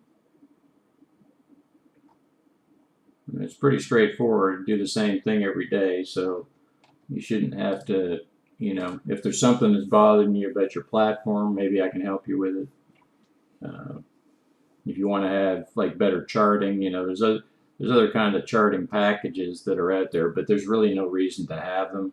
As long as you have a simple chart which you can look and see, maybe annotate to put your pullbacks on. You can always just use a calculator, but it's a lot easier just to have a drawing tool and just have it on there. You use the Fibonacci, there it is, put your number in there, put a line on. Several different ways you can do it. I mean, you can look at this chart here, say, okay, here's my top, and you can just draw a line, right? And say, okay, well, that's my top and this is my bottom, and measure the distance by taking your tool and going from here to here. And it says, okay, that's basically 30%, so halfway would be 15, right? So you could say right in the middle is 15, draw your line across. Nope. There's your 15. That's good enough right there. So that's your pullback. You don't have to, it doesn't have to be exact. You just got to be close. You just don't want to be, if you're already in up here, you don't want to be buying again right here, right? Because that's saying that you know something. You're pretty confident if it comes back to 50% that you're willing to have it bounce back up and come up. If it doesn't, it can only do one other thing or two other things and stay the same, or it can come down and then go back up, or it can come down and continue on down and continue on down and then go back up. So just having the plan of what you're going to do is going to pay you dividends, literally, just to follow the plan. Stray from the plan, try to invent your own stuff. You can add to it if it enhances your profit, but don't change the basis of your plan.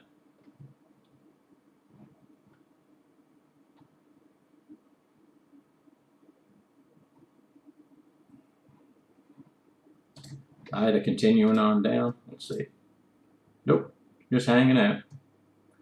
But if you notice, I put that order in at 89.31, so it brought it down a little bit. Or I put it in like 80, 88 or 89, 88, 89, somewhere around there. But it's already trailed it down because it's moved down a little bit.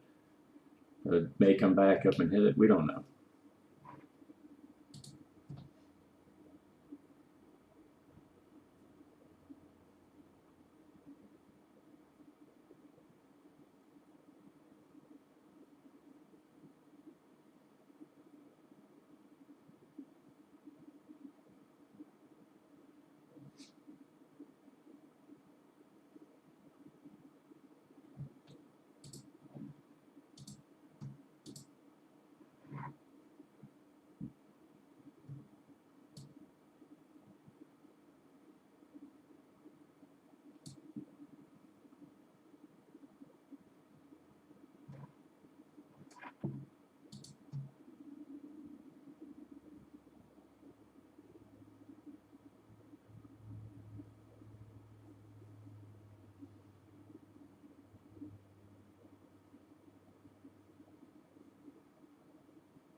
Well, we'll just sit there and watch UBV for a little while because it's so interesting.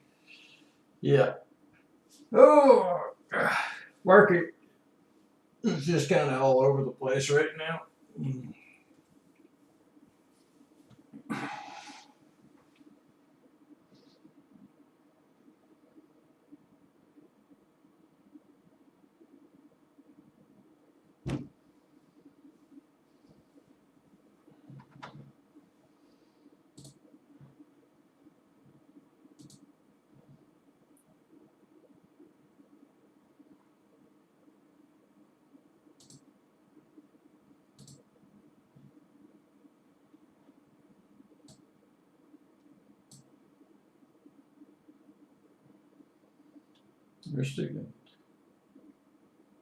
In Arkansas, we're supposed to get a bunch on the. If you look at the Ventusky, the snow's supposed to start coming in.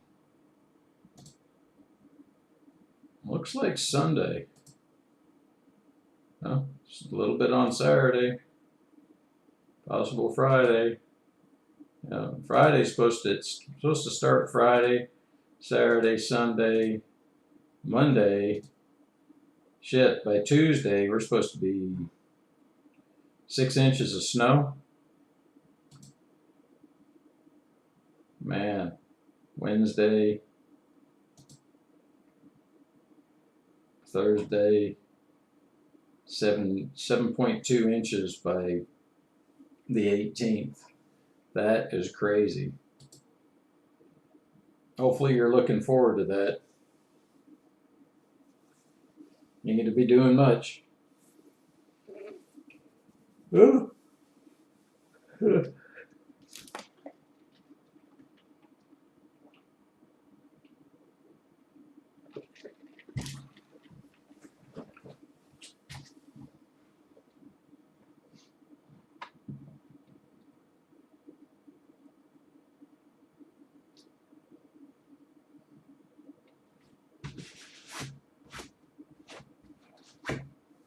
I think I need some catfish today. We were talking about catfish yesterday, weren't we?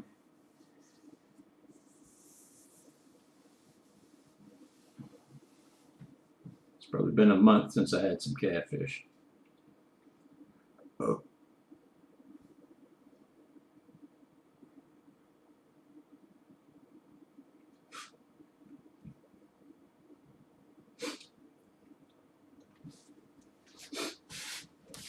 Time to get a drink. I'll be right back.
on something a little warmer. 68 in here, but it's still cool.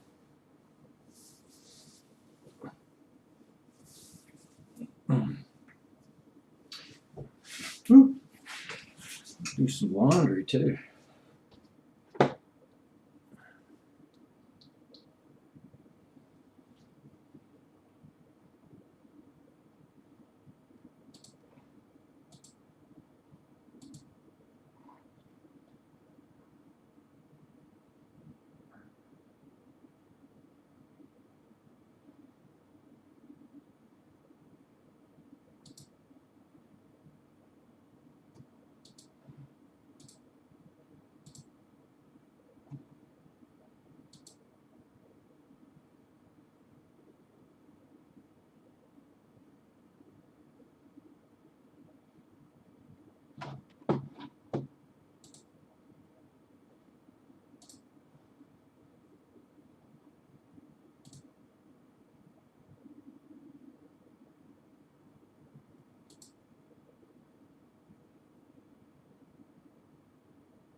Trying to see what's actually going on the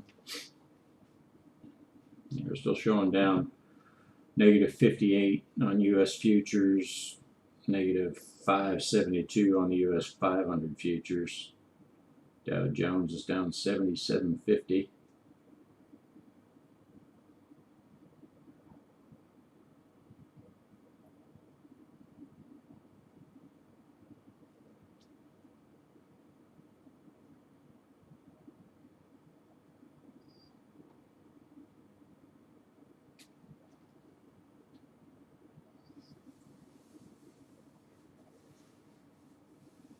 Be nice if Bitcoin goes to 100K. That'd be sweet.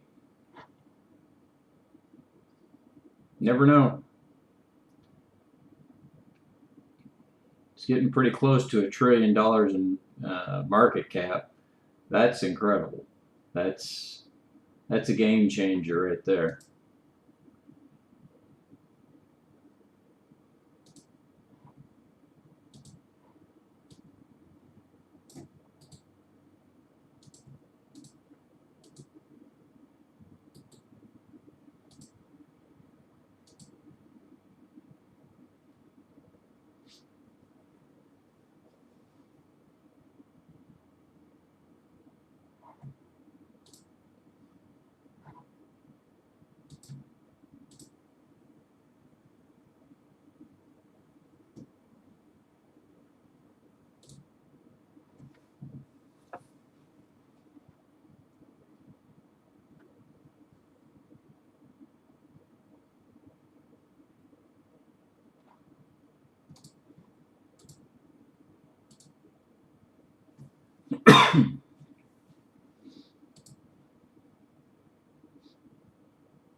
See, what are most people with what they're doing when they're new to investing or trading or whatever it is financial, what they're trying to do is they're looking for that quick buck, right? And so they're looking at minute charts. They're looking and they think that this money is moving really quickly, and in some cases it is.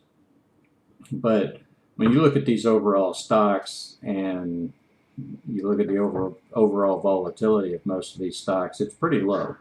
So it's a consistent, movement one way or up, and it's a consistent move down, and it's a consistent move up, and it's a consistent move down. Sometimes it just goes longer to the upside, sometimes it goes longer to the downside, but the whole time it's just a change in price. So what something did in the past, when you can't guarantee that that's going to happen in the future. It's just that's a pipe dream.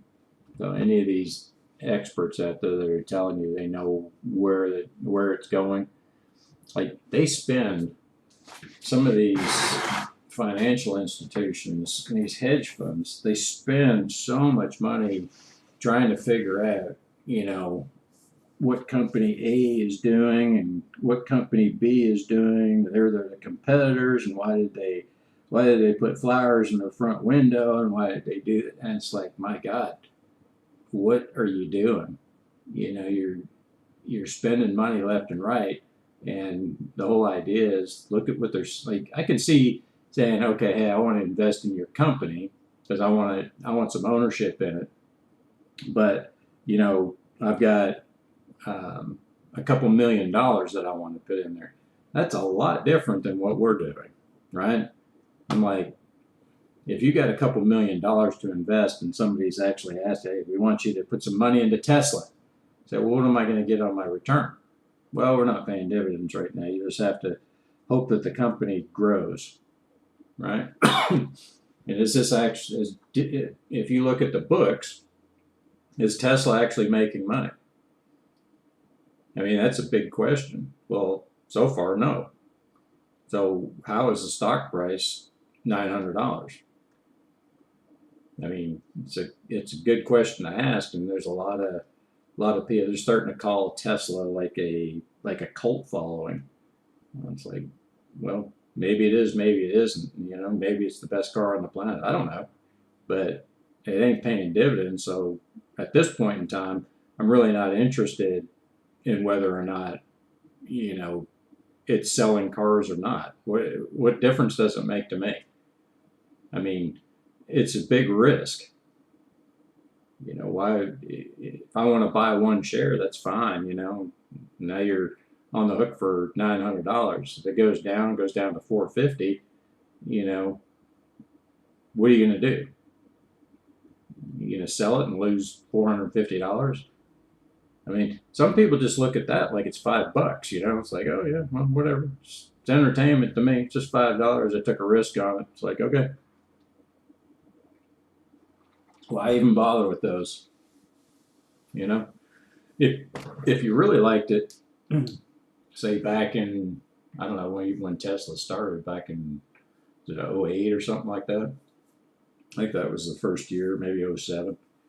Had you bought one share, or let's say you put $100 into Tesla and it was $1 a share, so you got 100 shares, $100. Then you got it today, you're a millionaire. But that's a lottery ticket. That's a lot different than saying, hey, I'm going to buy it at 900 because I think it's going to go to where? How are you going to become a millionaire off a $900 investment? It's got to go like what? Well, if it goes up 100% to $1,800, you're only up $900 on one share. Doesn't make a lot of sense. But what's the chance? What's the possibilities of it going to 1,800? I don't know. Maybe they're really good. I don't know. But you're gonna wait around and see how long is it going to take? I don't know. All the unknowns is what people don't even think about, because they just slap that money down and they make what everybody calls a bet. You don't bet on these companies. If you got in, you had some insider information, or you just had this idea that it was going to go up because it just seemed like a good idea to you. And obviously it is a good idea in a lot of circles, and I believe it's a good car. I mean, I've driven them, but whether they're sustainable enough, with the amount of batteries, what are you going to do with all these waste batteries? They said, well, they're good for, 1,000,000 miles. It's like, okay, so, is that 20 years? Is that 30 years? I don't know. Can you recycle them easy enough without, polluting? One of the hardest things to get rid of is a battery. A lot of heavy metals, caustic. Then you've got the the price tag on them. They've come down a lot, $30,000. We were laughing talking about Bitcoin. It's like, when we bought Bitcoin, it's like, okay, invested probably say $900, right? And just say it's $1,000 of Bitcoin, and now it's 40. And then you look at it and you say, how much is a Tesla? And Elon Musk is like, yeah, well, we're willing to accept Bitcoin for the price of a, you can buy one of our cars and we'll accept Bitcoin. And you think about that, and okay, so I invested $900 and I can get a free car now. That's pretty crazy. It's like I can walk into Tesla right now and say, I want one of those cars, and they'll take the Bitcoin and hand the keys over to the car. It's interesting times we live in, and people don't seem to get it, but that is an incredible move. Like, when you think about that in a short amount of time, it's also interesting that they both came out around the same time. And then him to invest $1.5 billion and then to tell everybody he's going to accept Bitcoin for his cars. Like, is this guy some kind of time traveler? It's interesting. Some people just have that vision of what's happening in the future, or they have enough power to make that happen because they have enough money to make it happen. So nothing's by accident. There are no coincidences, but it's just interesting when you look at it, because I'd like to see Bitcoin at $1 million, and your days are done as far as, continue to invest and have fun and do this type of stuff. But, you just don't know where the ceiling is on that. I mean, that's crazy. The supply is drying up. It's going to take probably another couple of years to actually dry up. But in the meantime, more and more people, the younger generation, as they're growing up, they're all into this. And it's supply and demand. If they're wanting to go this way, it's going to go this way. So you better be prepared, because you don't want to be left behind. You don't want that cash sitting under your mattress when they say that it's no longer any good. You got to get it in the market. You got to get, there's nowhere to put it anymore. The market's not going anywhere. They realize that the amount of interest that comes off of all these companies can pay for all these programs. Everybody that's making money in the market is going to be paying taxes, but you're not going to be paying as much taxes as those people that are working for a living. So you got to have the foresight and the ability to understand what's actually happening in our society as this thing moves forward. We're moving into a different time. It's not going to be what it was 40 years ago.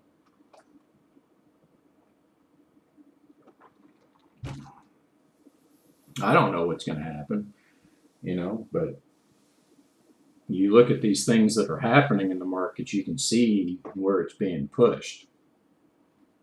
Bitcoin's been around a long time now. And for anybody, I don't listen to anybody that say that Bitcoin's going to zero. I mean, not when I see a market cap that's bigger than majority of the stocks that are out there. It's closing in on Apple's market cap. That should tell you something right there, that it's serious. Like, if it was still really small after 8 years, and you look at some of those other coins, they're not going to make it. They're just going to get absorbed. When they decide to, bring this on full mainstream and everybody to be trading, well, not trading, but doing their business on their phone, QR codes, you already see it everywhere. It's on UPS packages, you go to Walmart, it's on all their packaging. It's heading that way. So it's not going to slow it down. And people want to use cash. I understand. I mean, you don't want to be tracked and all that. I understand all that stuff. But I think overall, we just keep moving forward. And whether it's in a good direction or a bad direction, you're going to get resistance.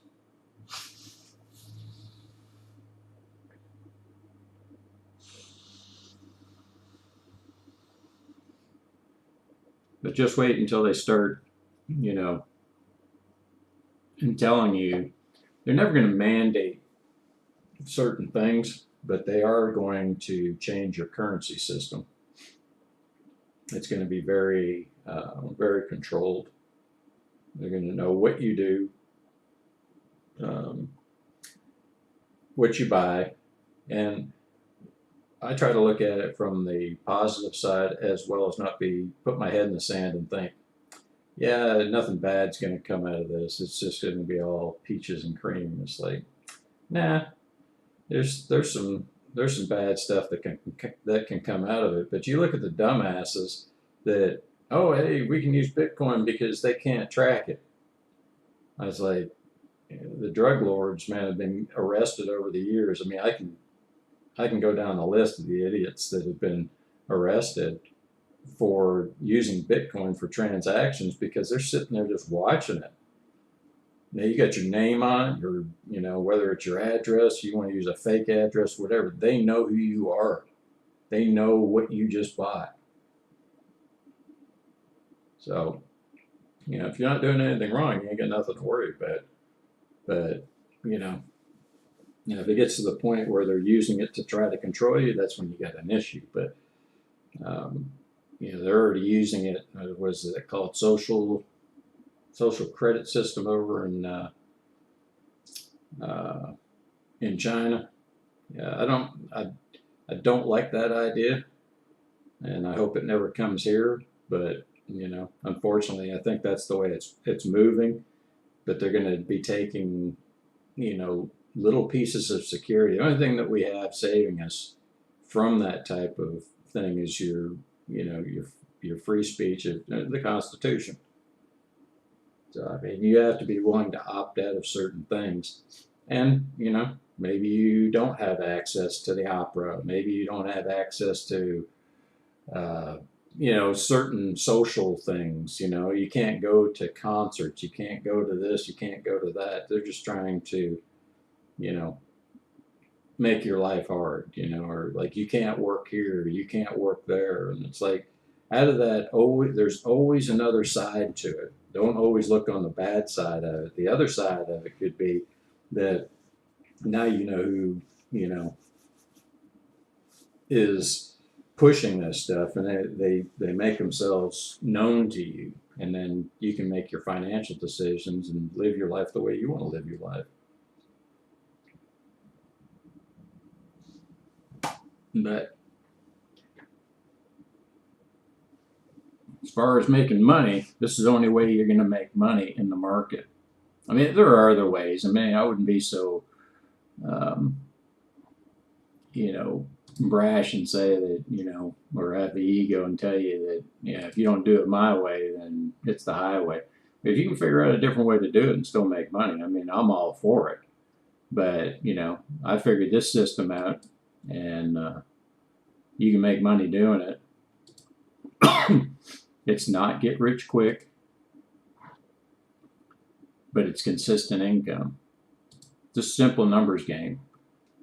So, I mean, let's just say I have this one account here, right? And it's got what the account value is, 69,536.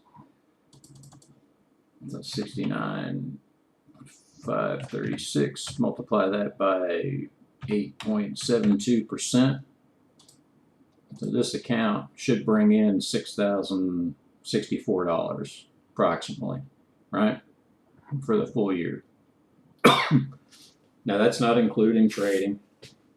That's just what the account value, that's the cost basis multiplied by the dividend yield of all the stocks that are invested. Doesn't matter what this unrealized profit and loss means. Has no bearing on it whatsoever. Realized is only in this column here. So we made $35 today on this particular account, right? So you can go through, add them all up, I'm probably over $100. So we add that for Well, yesterday it was like $70.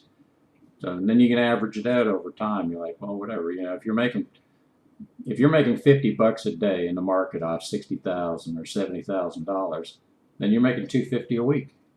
You know, take that 250 times 50 weeks. Take 2 weeks off. You make 12,500. That's just numbers. Add that up. That's dividends and your trades at $50 a day. I mean, that's a part-time job. If you had twice the amount of money in there, just multiply it by 2. You get 25,000. Just a numbers game. That's all it is. Of course, you got to pay taxes, but I mean, everybody overlooks that, and then like, well, I didn't really make that much money. I said, yeah, you did, but then you have to pay your taxes. Don't look at it the other way, like, well, I only made 5% because I had to pay 3% in taxes. So you got to pay taxes. It's like, did you make 50,000 a year? Yeah. Well, you paid taxes. No, you only brought home 36. It's the same thing. You still made 50. You pay your taxes. You're supposed to get some kind of benefit out of it, but do we have Social Security there? I don't know. If it's there, it's there. If it's not, it's not. What happens if it's not? If you're not prepared, or you're not making money on the side, what are you going to do? You're in their debt. This gives you an opportunity where you're not going to be under their thumb. What are they going to do? They're going to stop you? How are they going to stop you? I mean, if it gets to that point, if you want to survive, I guess, you got to do what you got to do. But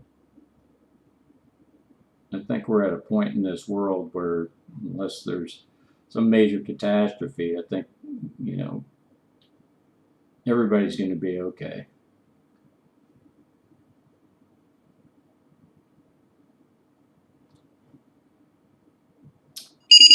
Oh, sold UVV.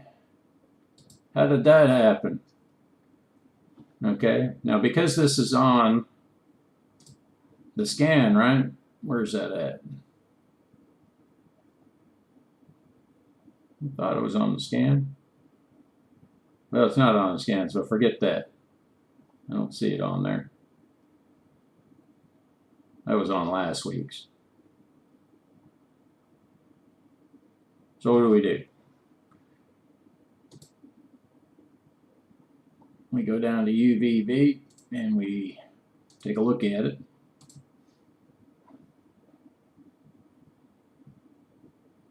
Oh yeah, it came on this week, but it was on a trailing stop from a while ago, and then it jumped back up. So it's not on the scan. We get rid of our alert and that, so it's good for whenever. We made an easy $9 on that 1 week. And now we look for, what was I going to look at? LCII. That sucker's like almost halfway back up again. Maybe we get it. We'll see, what time did we buy that at? Bought it at 9:07. It's now 10:24, so yeah, we bought that UVV yesterday.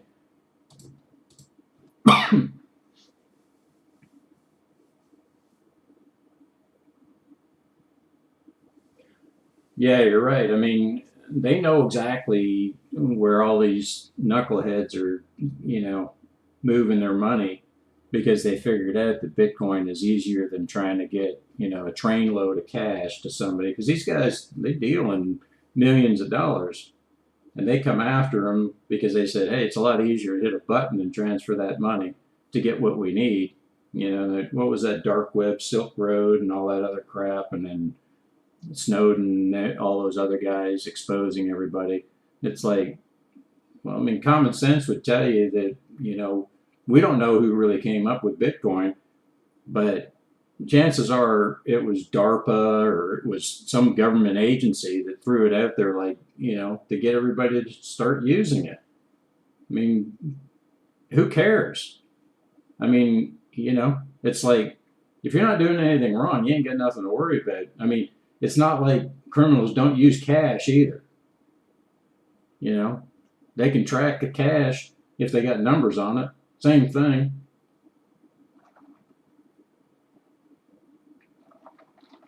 But the amount of counterfeiting going on with cash, I think that's the main reason, and the cost of mints and all that other stuff. Those things would be a dinosaur probably within. I would say before the next election, I bet you we're on digital currency or very close to it, because we're already digital from the standpoint like MasterCard, Visa, Discover, American Express, all these different ones. I mean, how many of your transactions on a daily basis are done on a credit card? I mean, every time you fill up with gas, unless that's all you deal with is cash, it's on a credit card. So if you go, if I'm driving out to Georgia, if I stop at a gas station, if they're tracking me, they know exactly where I'm at. But if I ain't doing nothing wrong, I ain't on their radar. They're not tracking you for the sake of tracking you. That's like following a stock that's doing nothing. Like, why are you following it? What's the point? Wasted resources. But if you're a terrorist and your name's on the terrorist list and they see you use a credit card under an alias or whatever, and they know who you are, it's easy track. They just sit there and follow you. Hey, guess where he's gone to? They've got people sitting in these rooms, sitting on computers, just tracking people on a daily basis.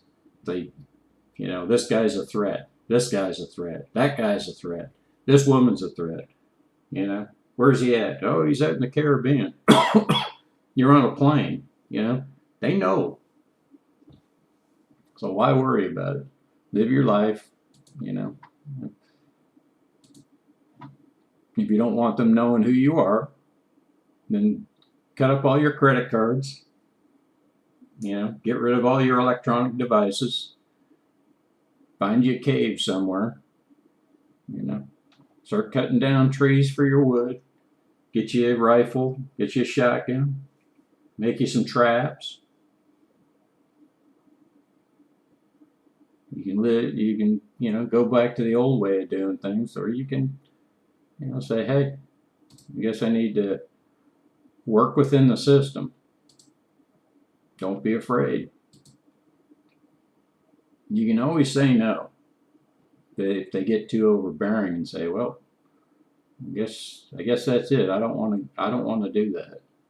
That's your freedom to choose. But when they take that freedom to choose away, that's when you can make it. You can make up your mind at that point. But in the meantime, you need to be pulling down them shekels. Get them shekels. Let that money machine, the stock market, give you some cash. It's like an ATM machine. As long as you're not greedy and try to break it open, it'll keep giving it to you. I mean, look, I can go back and, I've already posted 6 months of one account. Every account looks like this. There's no losses. I mean, I'd have to go back and check. I hadn't looked at them in a month. So, but my other accounts, I know they mirror these. I don't look at their account. What do you call it? Statements. I can show anybody this, and it's like, well, here it is. I mean, it doesn't lose. You can just add this up. This is a 7-day running total, right? So you're looking at, we have the 8th, which is, you can come up here and say, okay, well, we started the week here, right? So you had 2 buys, 3 buys, 4 buys, 5, 6 buys, and 1, 2, 3, 4, 5, 6 sells. So even amount on either side, just on one account, right? You can add it up just on this one account. What do we got? 25, 22 plus 356 plus 2310 plus 981 plus 166 and 934. Oop, 934.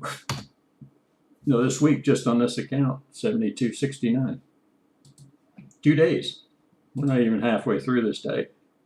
I don't know what it's going to bring. This market could crash at any time. And we don't know. It could go, keep on going for the next 5 years, keep going up. It could stay the same. And in the meantime, I'm pulling down, what did I call that, 36 or was it $6,000?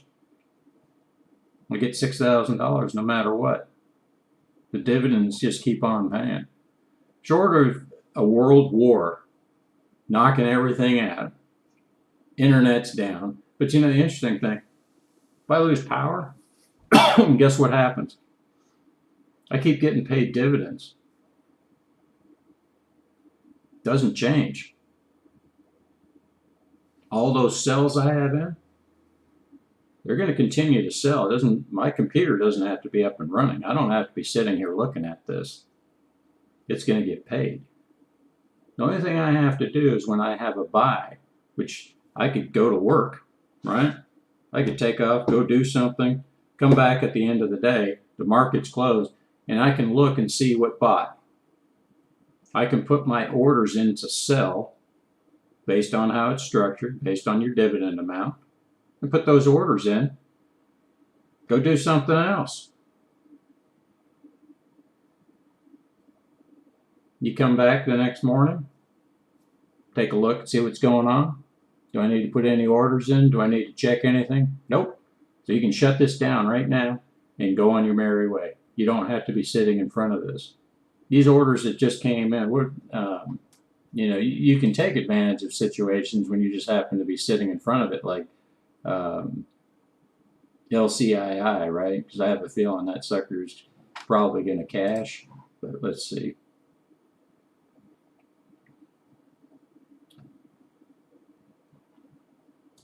Yeah. So this is one, it's been on there for an hour. Looks like it's getting pretty close to cashing out.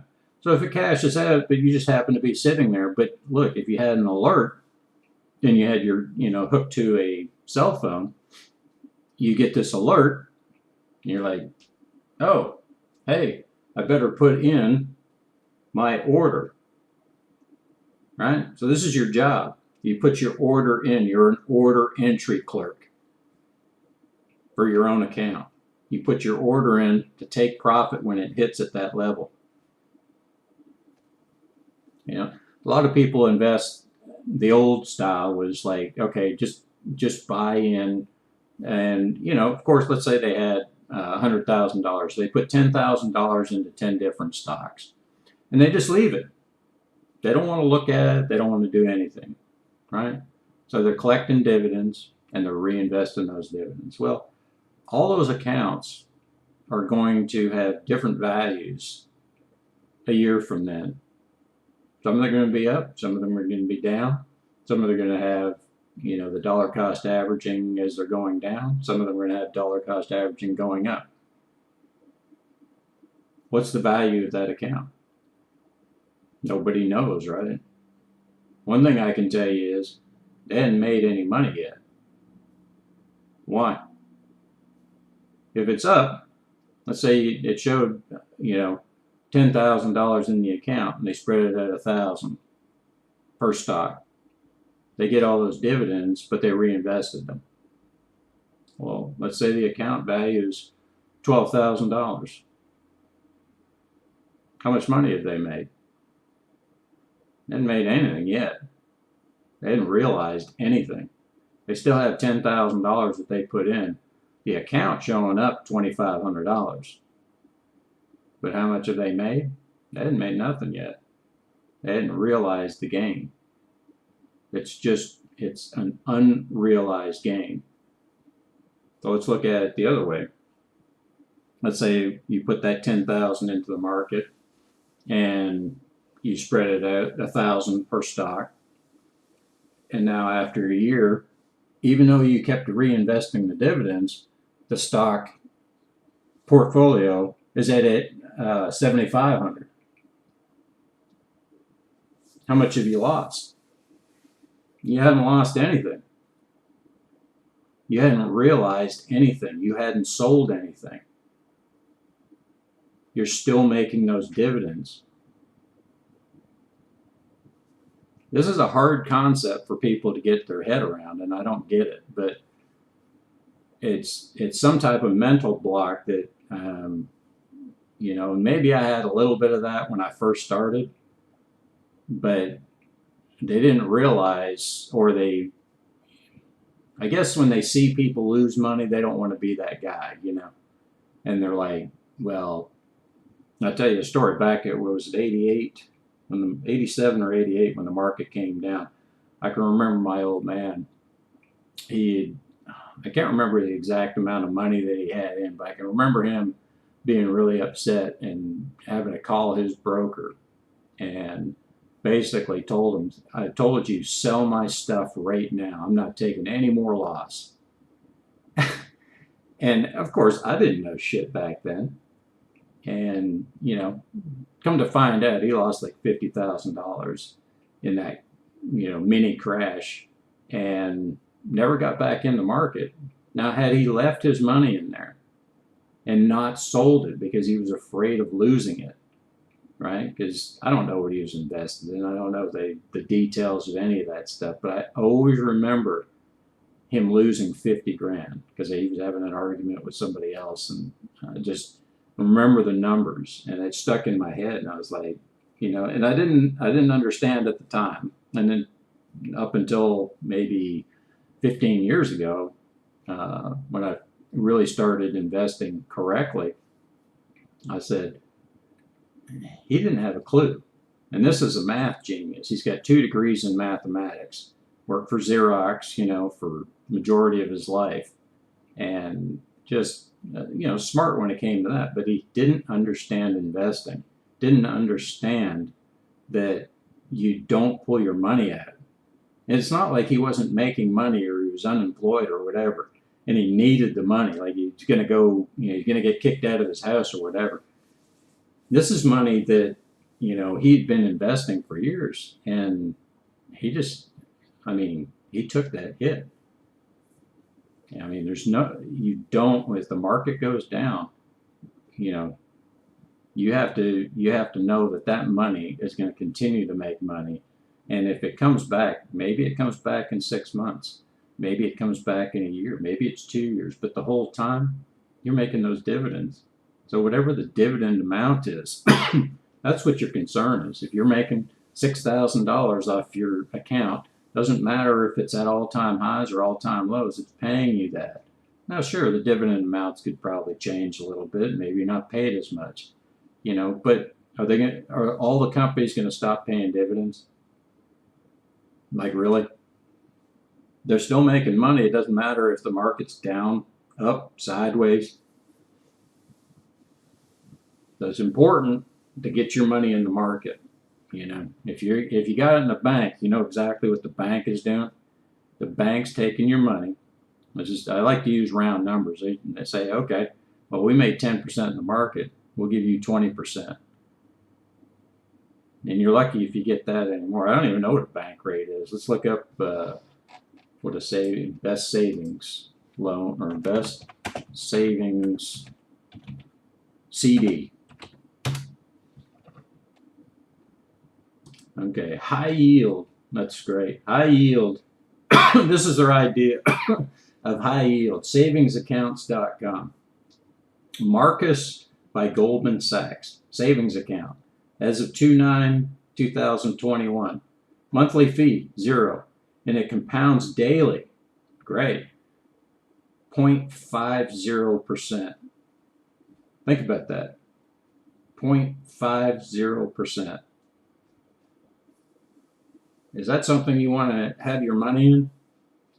The national savings average rate, 0.05%. Not 0.5%, 0.05%. And what is this? Oh, okay, that's minimum to apply. You can put $0 in there so you can earn a big fat 0. Yeah, monthly fee 0. Minimum to apply at American Express National Bank, $1, and they're going to give you 0.5%, 0.5%. Citibank, 0.5. Ponce Bank, never heard of them. Oh, Cit Bank, CIT Bank. They want $100 deposit to give you a 0.5%. Like, what's that work out to? Like, if you have 100,000, right? Times 0.5%. Are you really going to put your money in a bank, in a savings account, to make $500? I mean, what's that going to get you? Is that $60? Yeah, divide by 12 months. It's going to give you $50 or $41 a month, right? What do we just make today? We're at 44 today in one day.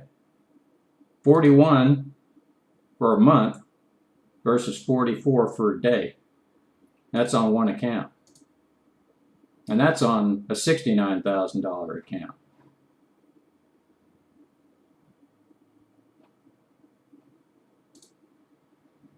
Yeah, I think I opt for not the bank. And is that CD or just a savings? Savings, yeah. And they got other options. Oh, here's one, USAA Bank, military, FDI insured. They're going to give you 0.13%, and minimum is 100,000, and that's between 100 to 250,000. They're going to give you that rate. What are they doing with your money? Like, if I can make 8% on a small account like this, what do you think they're doing with 250?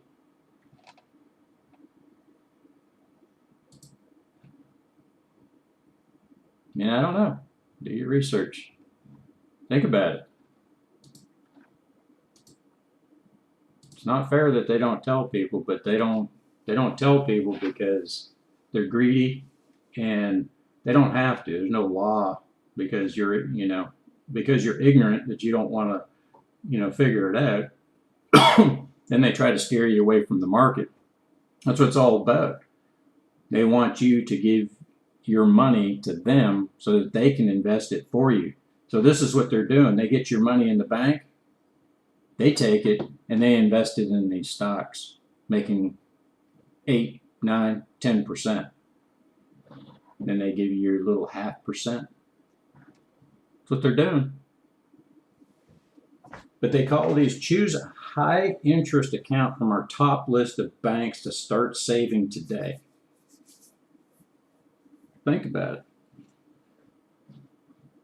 Why would you do that? Most people are doing that because it's safe, right? It's safe because it's safe in FDIC. Is that really true? Yeah. Try to find another highest CD rates. Let's see. Oh, here's one that's a little bit better. Don't settle for yes or less. Yield Street. Never heard of them. Invest in short-term notes with minimums as low as 1,000. Most common, blah, blah, blah, who makes $200K a year or 300 jointly with their spouse, or has $1 million in net worth apart from their primary residence. Open to accredited investors only. Holy shit. That's steep. They want $1 million from you. Okay, and they're going to pay you on a short-term, what is this, Series 14 note, 4.5 annualized interest rate. That's not too bad. But I don't know anything about Yield Street. So if you got $1 million at 4.5%, that's 45,000 a year. That's not bad, and you don't have to do anything, but you need to look into all the stipulations, because there's more to that, I'll guarantee you. But if they can make 10%, they're willing to give you 4.5%, means they're making 5.5%, right?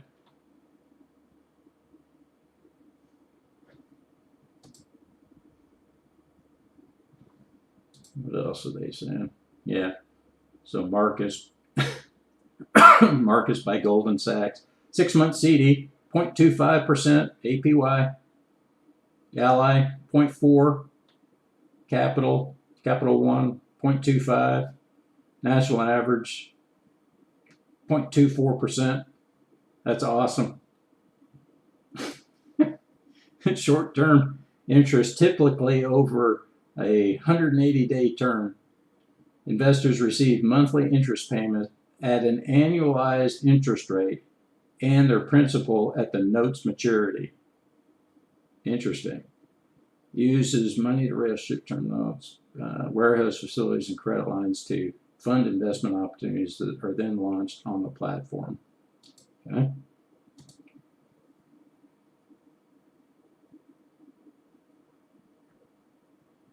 Interesting. Not what is my investment backed by? Short-term notes also carry the risk of investment opportunity financed by short-term notes would default before it becomes fully subscribed. In such a scenario, Yield Street would work to recover the cash invested in the underlying investment. As with other investment opportunities, some investments that are financed via short-term notes may have senior lenders who would receive first payment in case of default. You ought to run from that. To help protect short-term note investors, Yield Street generally holds a percentage of the notes issued in each series in a first loss position. Jeez. Yield Street notes are other warehouse credit lines to fund more than 1.4 billion investments on our platform. As of October 2020, we have launched 15 series of short-term notes with 6 series paid in full and the remaining currently performing as expected. Yeah, that's crazy. Yeah, that would be a scam there, my friends. You have no protection.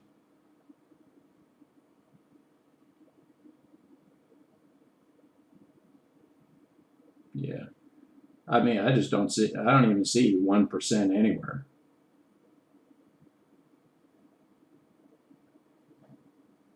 I'd be sick. You throw $1 million in there and like, oh, we just defaulted, thanks. But I'm sure there's some people that do it.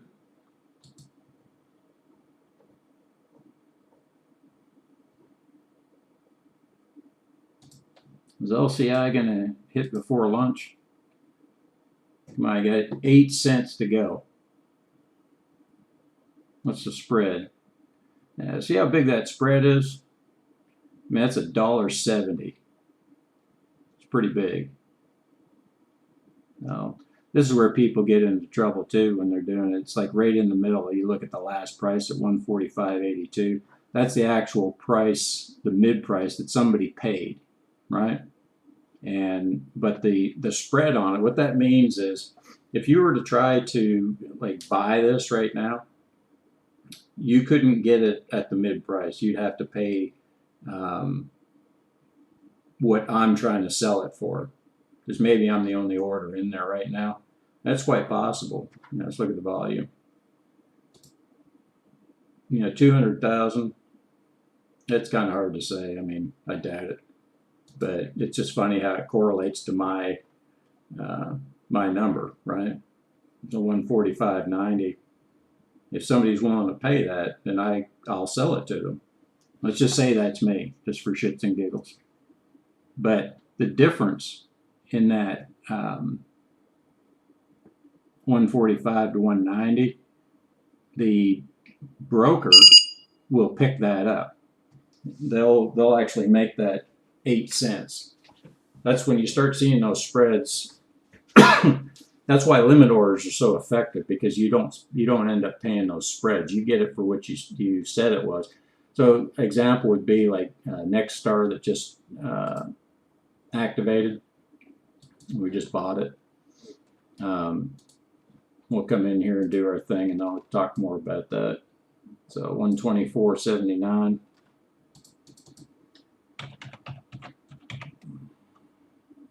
Plus 280 plus $1 because I only have one share. So we go 128.60.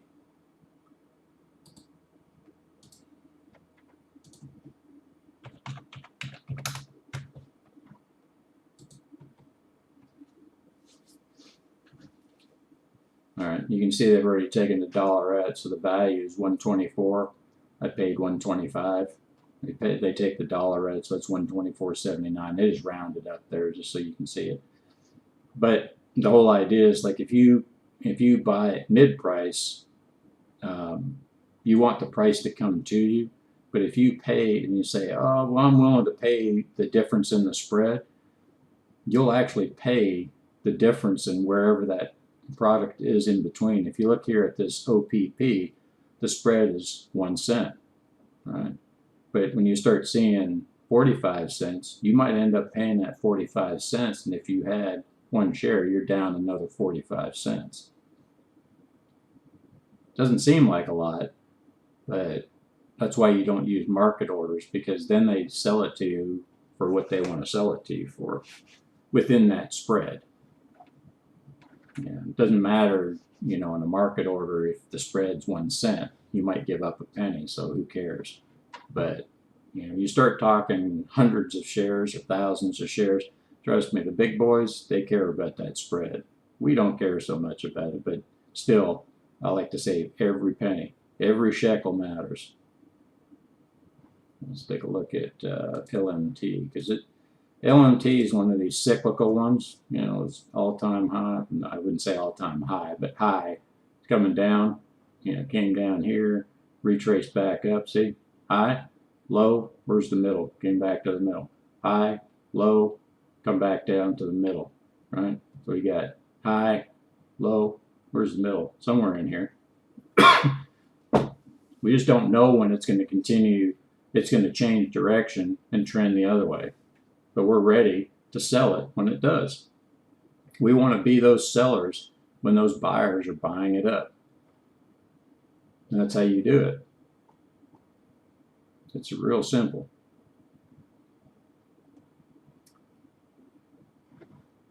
Now, what was that one we were looking at? Oh, LCII.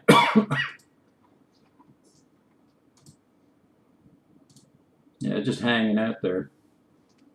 Yeah. It's either going to get a push up or a push down. Or it could just sit there for the rest of the day. You could stare at it hoping that it will go higher. Don't do that. Look at something else.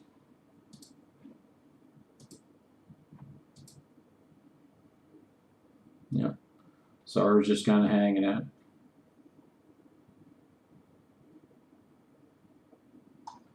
UPS. UPS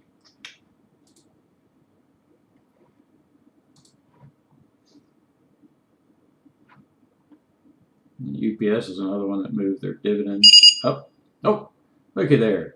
How long did that take? We look at LCII.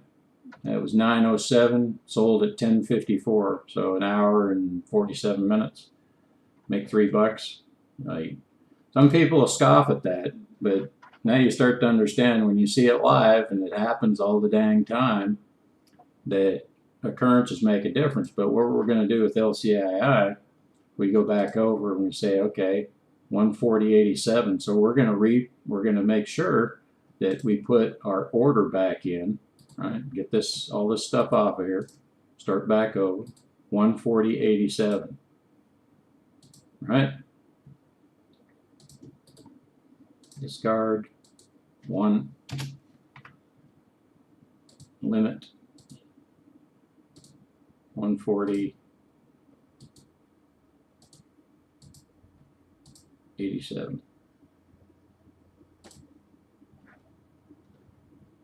Simple, right? Is it starting to sink in there, Towns?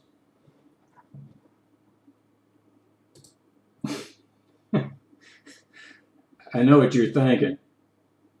Why haven't I been doing this back when he told me to start doing it?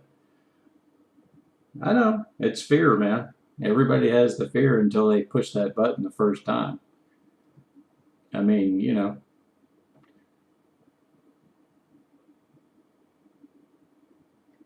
get to a point when you just like, okay, what am I doing today? Oh, yeah, I got to put my orders in. Now, this is, this is your little extra retirement income.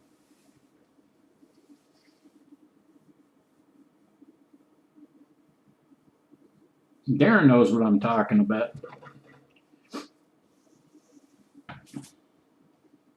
You've been doing this long enough. He knows.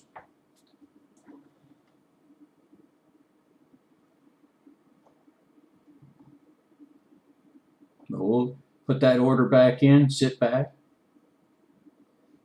watch and see what happens. If it drops back down again. Now, I've had in the past, and this was really wild, I had to work pretty fast to do it too. And we had a stock that was just like up, down, up, down, up, down, up. Like it was crazy. I was like, man, is there something wrong with this? And I just kept putting in the buy order. I put the sell order in, it'd sell. I put the buy order in, it'd buy, it'd sell, it'd buy, it'd sell. I'm like, what the heck? So now you think about it. You look at the dividend amount right there, right? So we had one share of the stock. That's the full dividend amount for the year. I pulled that dividend down in an hour and 47 minutes. Now, if we go back and look, I've traded this several times in the past.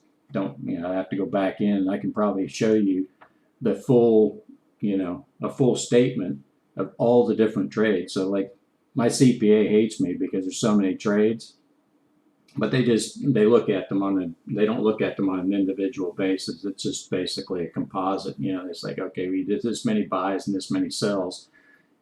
Are you up or are you down? And the time frame that you sold them in justifies, what you're going to pay, whatever. You got to pay a certain amount, but you don't pay Social Security. So you just save yourself 12.5%. But when you can do this before a year's out, that means you don't have to wait on that quarterly. Hey, now if it wants to blow down through it, I'm $3 cheaper on this stock, right? What if I've traded it 50 times? Well, it's paid for. I just keep doing it because it's telling me I can only do one. If I trade it 50 times in a year, I've paid for at least one stock. It didn't cost me anything.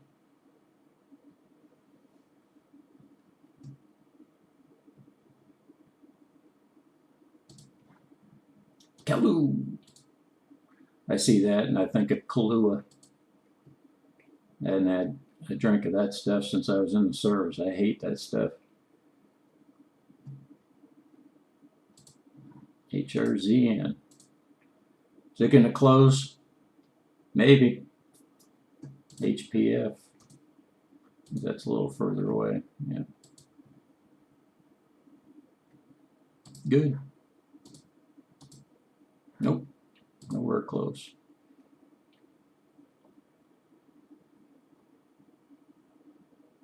And because we don't know where stuff is going to go, it's funny when you get a sharp move up on a stock you've owned for a long time, it closes at you, don't even know it. You come back, you're like, what happened to that stock? Oh, shit. And then you have to go back down and look. You're like, what happened to that stock? Did they just screw me? No, they're not in the business of screwing you. This is all digital. They look at it like, if you have a credit card linked to, not a credit card, but like a debit card account, a banking account with your brokerage service, you can get rid of your local bank. And you say, oh, hey, I got 12 grand in there. I want to pay my light bill. It's $55. So you just pay your bill out of your account. you know, use the debit card, use your whatever card. You can set it up where you can set up bill pays through your online brokerage account. This is the way it's heading. It's been doing this for years. I mean, Interactive Brokers has its own bank. You know, they actually will pay you to put money into their, what do you call that? It's not a savings account, like a money market account. And you can actually sell some of your stock to others that want to short it. I don't do it, but you know, it's just more paperwork, more headache, whatever. But because I'm selling them so quickly, or at least trying to, I don't want to sell something that somebody else owns, then I end up having to pay. It's not a good thing. They have to pay you interest on whatever. So if I had $70,000 worth of stocks that I wanted to lend to somebody else, they'd have to pay me interest. That's the gist of it.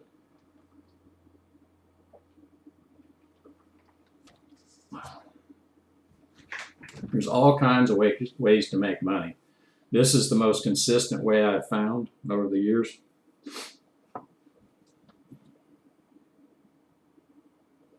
Let's see what's going on in the overall market, which it doesn't really matter, but it's fun to look at it. Yeah, so we're down to -5 on the U.S. futures, so it's coming back. Oh, $7.2 billion blockbuster deal puts medical cannabis sector in the spotlight. Let's see what that's all about. Big takeover. GW Pharma by a little known Israeli-based company, Jazz Pharmaceuticals. The acquisition.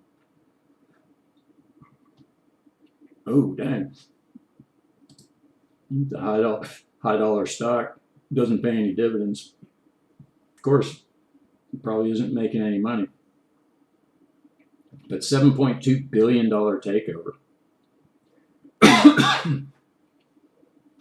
Let's take a look at the chart. GWPH.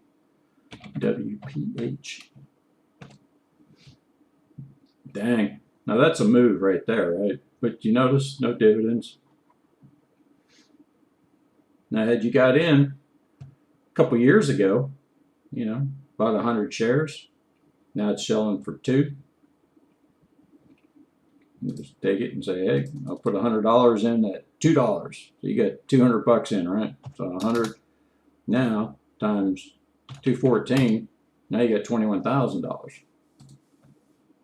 Those are the lottery tickets. So if you want to do something in your spare time, you look around and look and see, feel what's going on. I don't waste my time with it because there's just too much, you know. And let's see, Jazz is who bought them out, or vice versa. I don't know, but both of them were way up, and they're both about the same price. Now's not the time to be investing in friggin' the cannabis industry. You know, wait for this to split or something, or wait for them to start paying dividends. Something. We don't know if they're making any money. I mean, you can look at their books, but I don't trust them. You know, I trust somebody that's paying me to do something. Hey, we want you to invest in our company. Okay, well, what are you willing to pay me? Some money. I'll take it.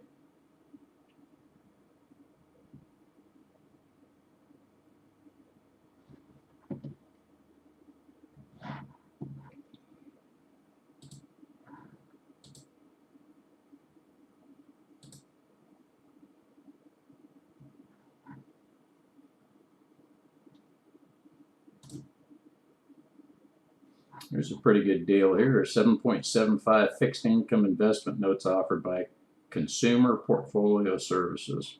3-year term, $1,000 minimum investment.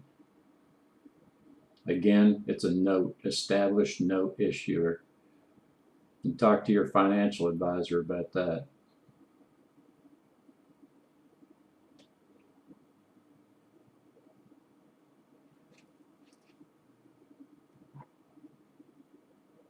Yeah, I stay away from notes. Anytime I see notes, I stay away from them.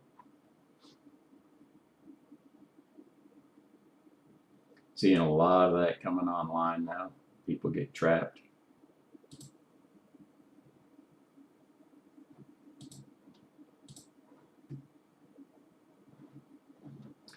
Yeah, buddy.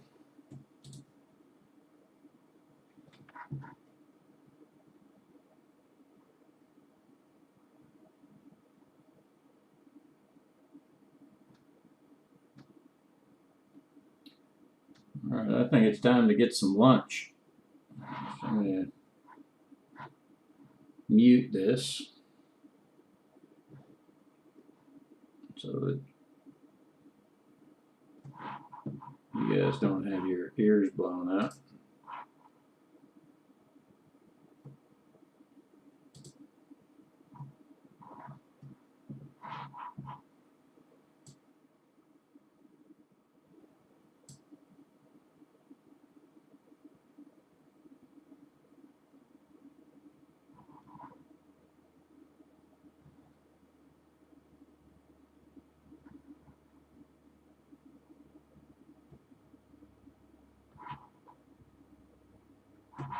I'll see you after lunch.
Alright, back from lunch.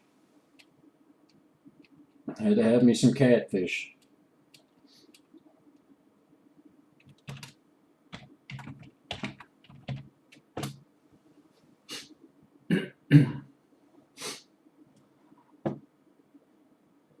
Well, let's see if anything's changed. Well, looks like we had a buy or a sell. Yep, we had a sell at 11:31. Looks like HRZN. Let's see if we got anything else.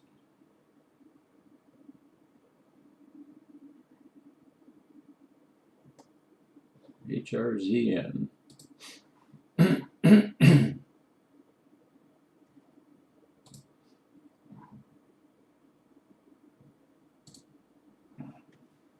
All right, so a decent move up.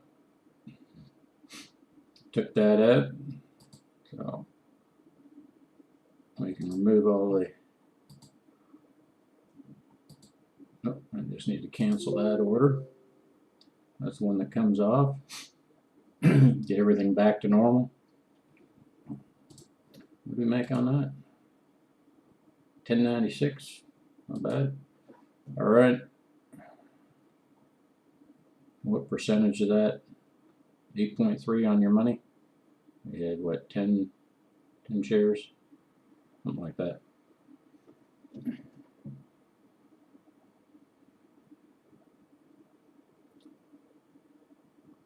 Market keeps going higher, we keep on selling.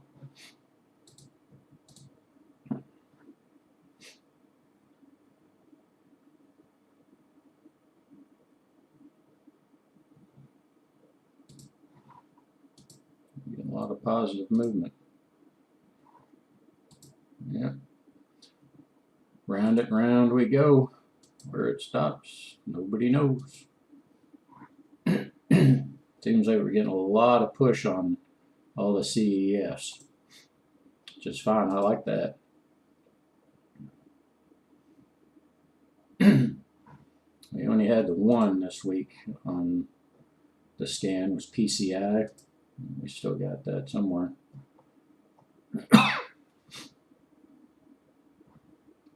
Damn allergies.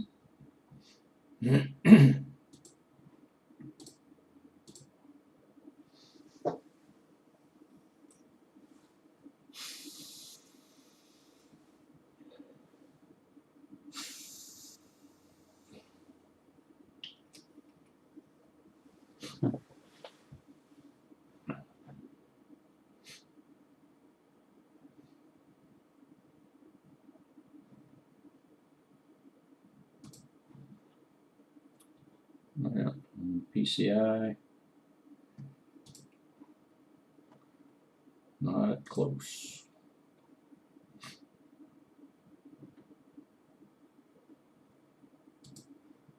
Or am I? Push higher.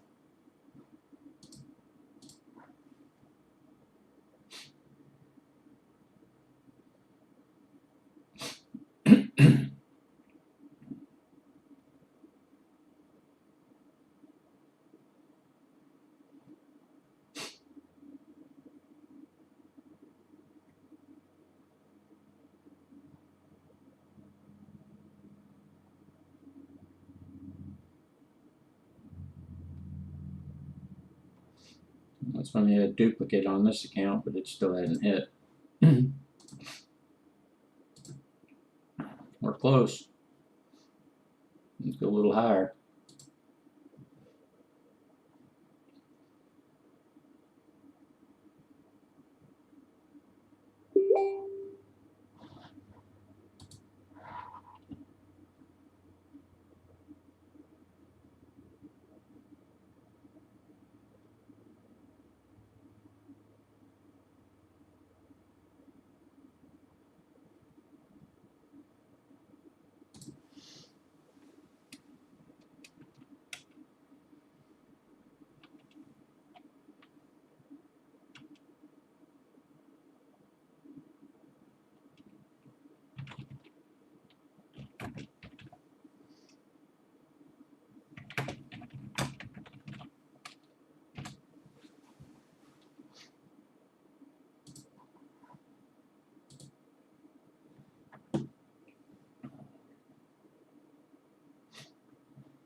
I'm not going to worry too much about, max shares of 147 and I've got 149. I'm not going to try to remove 2 shares. That's, you probably have to get pretty close to this sell price not to, lose a little money by just trying to sell 2 shares. To put $30 back in your account and maybe possibly lose $1, $2. Yeah, we'll just leave that one alone. It's close enough. If it was a higher dollar stock, like in the hundreds, yeah, it might be worth it. You just have to weigh that risk. It's fine collecting those dividends. What's it collecting? 10 cents a month per share. You're making $15 a month.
pretty flat this afternoon.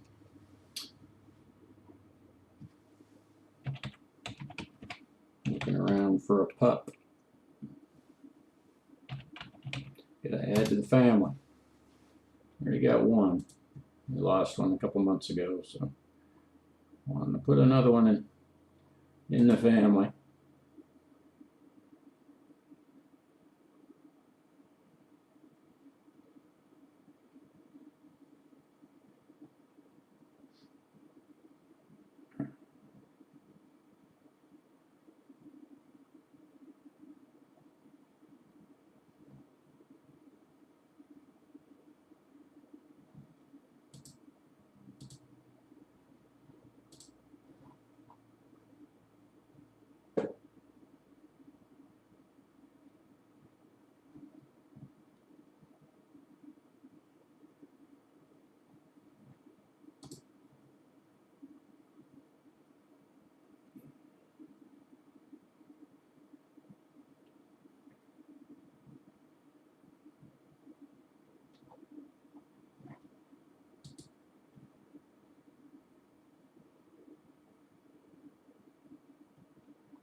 Looks like we sold ADM too. I didn't even notice that. 11:30.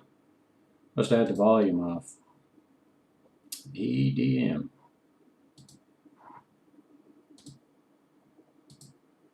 Yep, sure did. Let's see.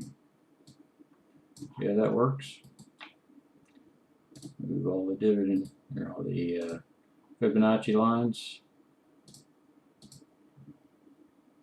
And it just paid dividends, but I don't care. I'll take the full year versus that, right? So I got 3 instead of 1, or I got 4 instead of 1. Awesome. Yeah, easy $6. We're doing pretty good on the account today.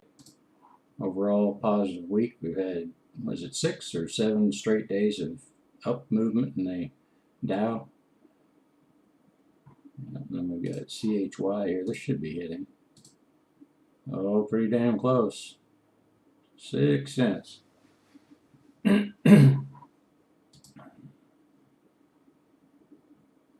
CLM.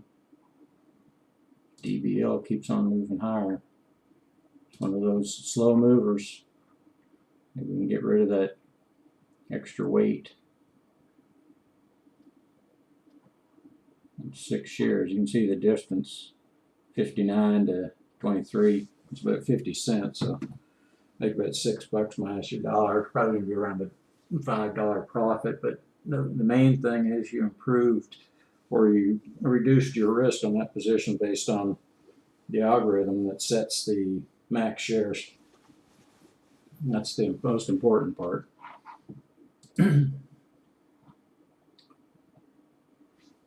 Never taking those losses. EDI. Had this a while. Still bumping around there. You can see that we've already, you get that off of there. You can tell that it's already dollar cost averaged itself down, so we're good until it comes back down and hits. It's got to come down and hit this bottom 0. That's the starting point, and then we can justify going back to the scan. But because we're already at max shares at Well, no, we're not. We're already at 112, so we got room. So yeah, we can buy down here, and then if it comes back up on the scan, that's just going to keep lowering our cost basis, and that's what we're after, is keep on improving that cost basis.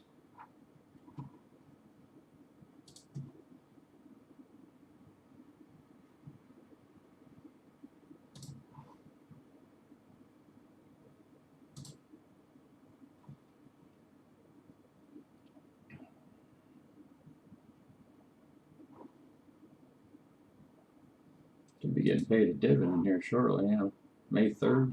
Seems like a ways away.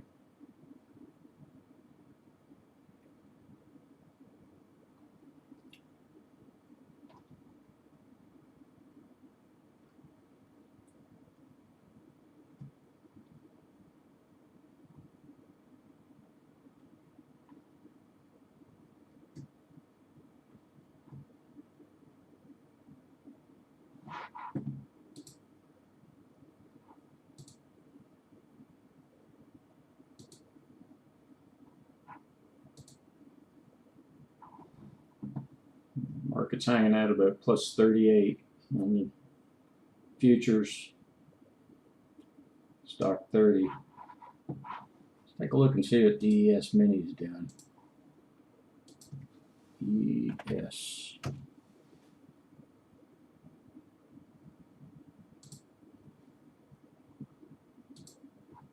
March contracts still showing up.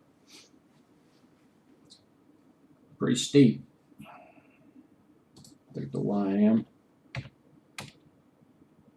the Dow Mini futures, March 19th contracts mirror themselves. QQQ. That's the stock.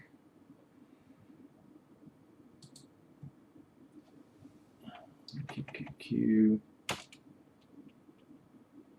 No, that's not what I'm looking for. What am I looking for?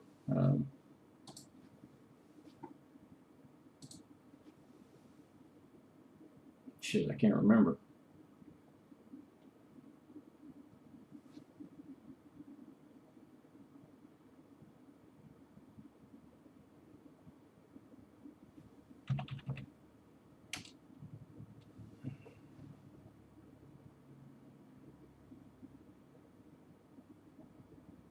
That's not what I'm looking for. Try USO. Wow. Yeah. USO keeps climbing.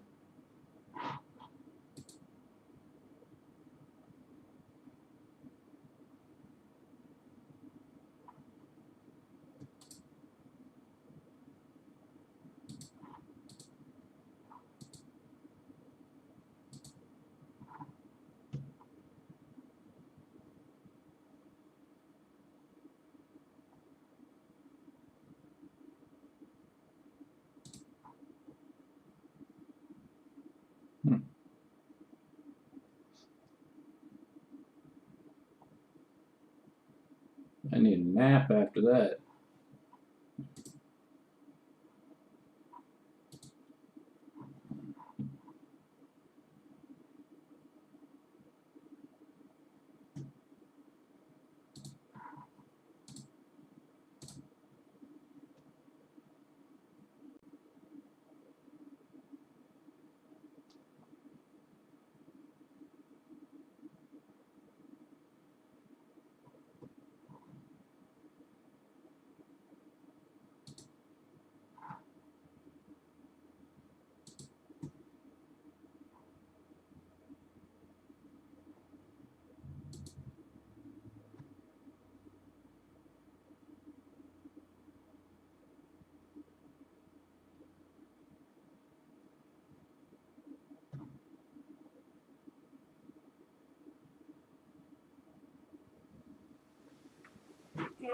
Let's wait. See what happens. We're just looking.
around on Craigslist for pups.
All right, another sell.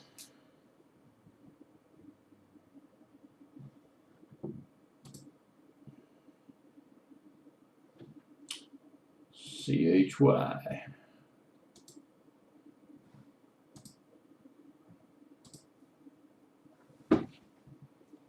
And so we move all that stuff. So we're ready to buy into something else with those proceeds added to the profit. Now this is one account. We're up $68 today. Like we're sure we're over 100 on combined for the three that we're looking at right now.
NASDAQ hits a record high of 14,000.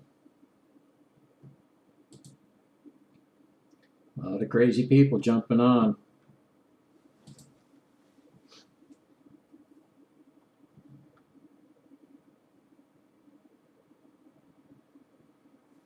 Heck, it might well go to 20. Who knows?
All right, still haven't found what I'm looking for as far as the puck goes. There's a couple around, but it's 3 hours away.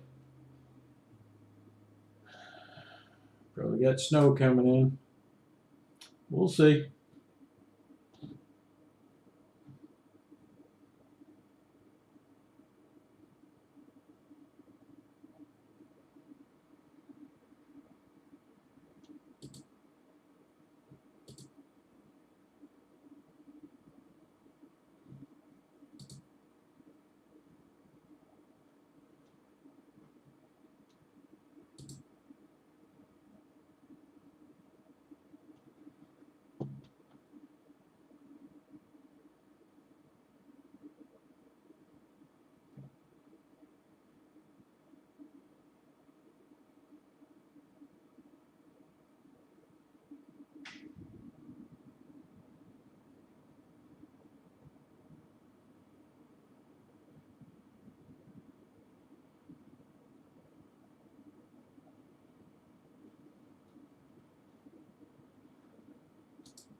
It's one we bought earlier today.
Looks like GM earnings came in, surging higher. Let's check them out. Still ain't paying any dividends. They're just plowing all that money back into their stock price, huh?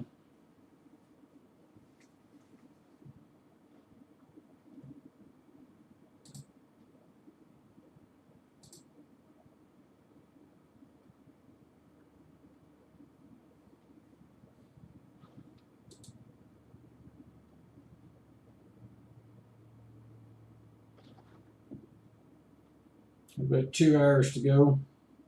Looks like pretty flat from this point on.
Bitcoin hanging out around 47,000. Halfway to the promised land. 100K before the end of the year, I bet. Imagine that, 100K per. If you bought one Bitcoin back in 2008, and you paid about between $500 to $800. That's how much you could buy a Tesla for now, $500 or $800. Considering that Tesla, or Elon Musk, says he'll accept Bitcoin to buy a car. That's hard to believe, isn't it?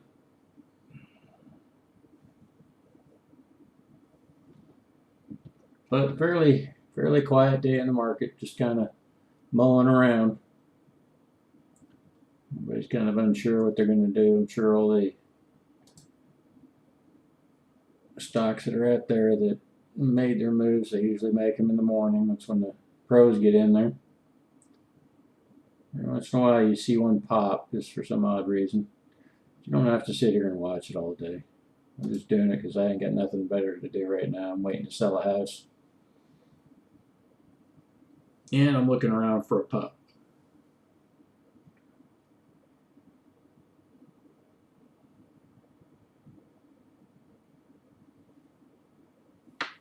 Last deal fell through.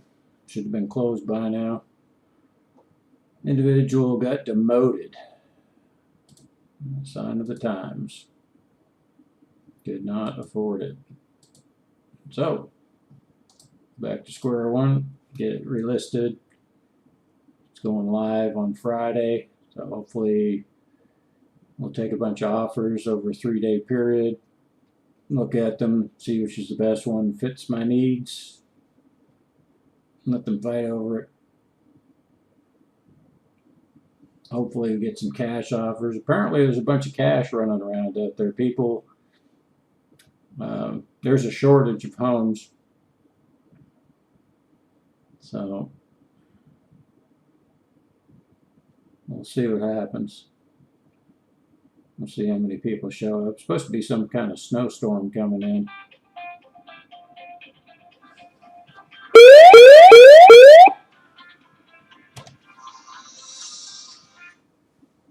Hello?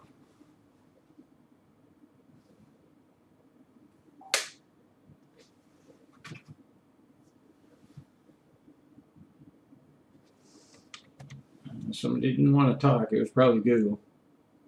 Anyways, we just had another sell. Which account was that on? It wasn't there. Let's go to one of these other accounts. Looks like it was on this account. Yep.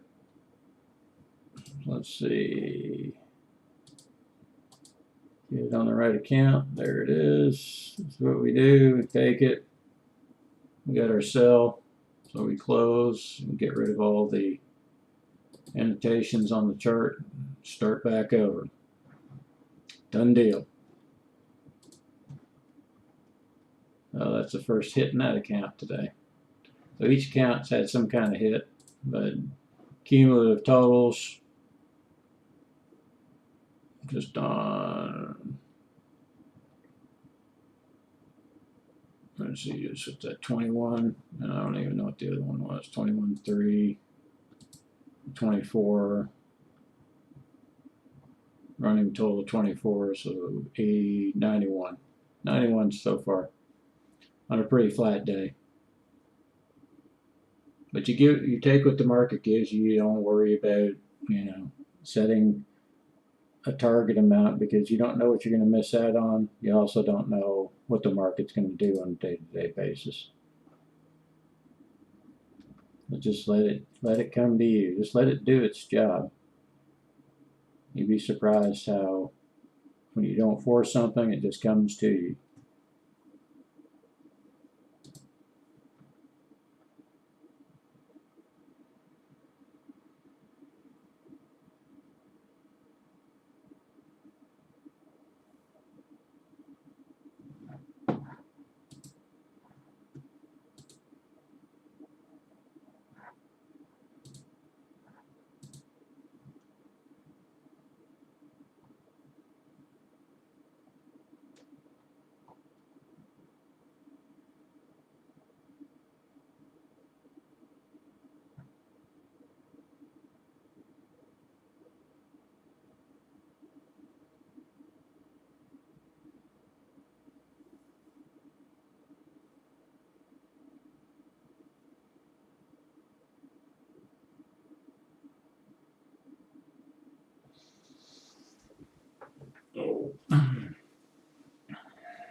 All you gotta do is sit back and wait.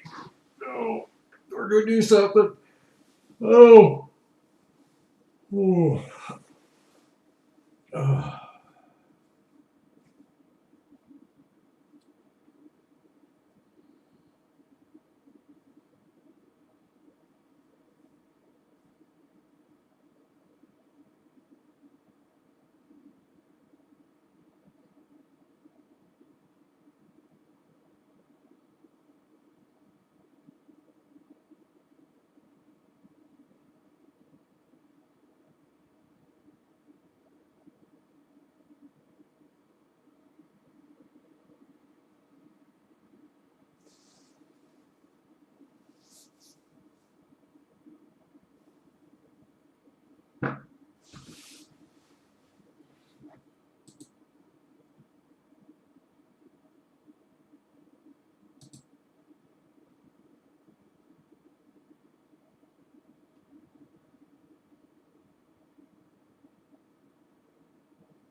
Shit, just sitting here watching a screen,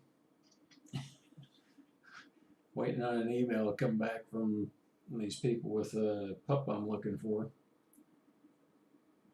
It's a split Nazi Shepherd and a Husky. Yeah, they're supposed to be really good. Like not having basically both the best traits in one, or maybe the worst traits in both. But you never know. So, but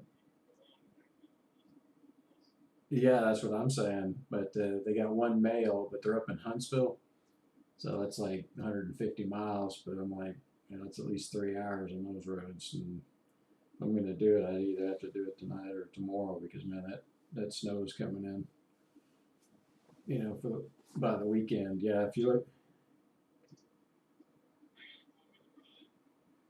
Oh yeah, yeah. I mean, my truck will make it, but it's just you go. It's slow going. A 3 hour drive turns into a 5 hour drive, especially if you got idiots on the road. But either way, I'm willing to go do it. It's only 150 for the pup, which is like, yeah, I'll do that. You know, say, you know how much those suckers go for? 1,500. Yeah, I'm like, all right, that's quite a few number of occurrences less. So.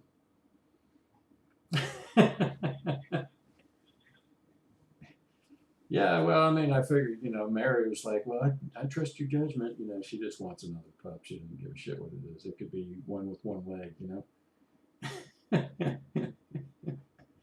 She just doesn't want to have, she was like, well, you're going to help me with it, right? And I'm like, okay, if I'm getting the dog, I mean, I'm going to be there all the time, basically. So I have to look after Sally. Like, there's nothing to do with Sally. Like you say, you want to go outside, she just sits there and looks at you. You know, you can pick her up and put her outside, and then she'll just stand outside. I mean, she doesn't do anything. You know,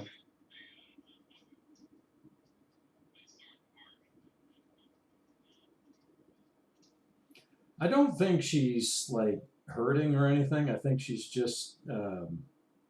I just think she's got some mental issues. That she's like skittish.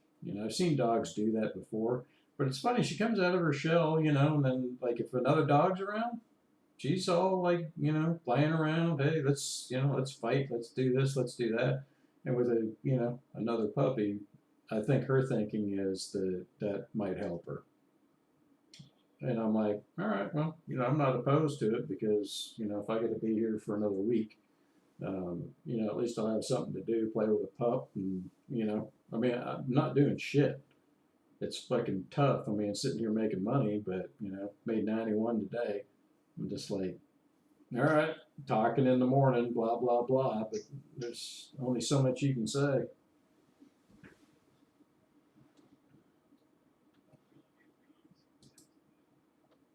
Oh, did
Looks like we have about an hour left in the market. Not much going on. Decent day so far. These 3 small accounts doing what they're supposed to do.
Well, not much going on at the end of the day, but we had a pretty good day. It's got over $100, pretty small account. Market keeps pressing higher, but that doesn't have anything to do with our portfolios. You see it just jumping around. So we'll be back here in the morning. We got about 6 minutes till close. Looks like we still continue to bring in the shekels little by little. That's what it is on these small accounts. All right, let me get over to the other one. Let's see what we got going here. We had a lot of trades on this account today. Okay, we had 1, 2, 3, 4, 5, 6, 7, 8.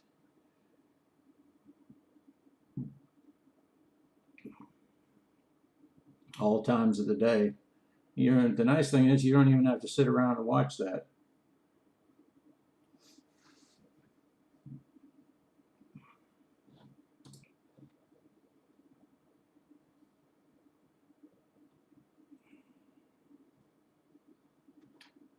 That's 72 on that account, 21 on one of the others, and shit, I think the other one was what? 11. So right at around the $100 mark. Somewhere around there. So got some cash to go back in. See if the market cooperates. See if we get anything else that's close. We'll push up there on CRF. And we're within striking distance now. A lot of positive on the screen.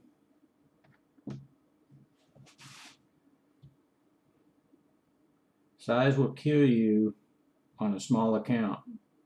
So we want to stay small. That's why we use a scan with an algorithm that gives us our max shares.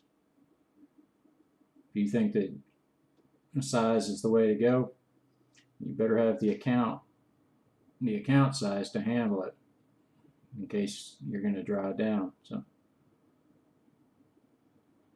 this market eventually is going to pull down, and it's going to pull down pretty hard. So we're not worried about it with how we're structured, because we have dividends that keep coming in, increasing our amount that we have to reinvest. So this account right here is almost maxed out.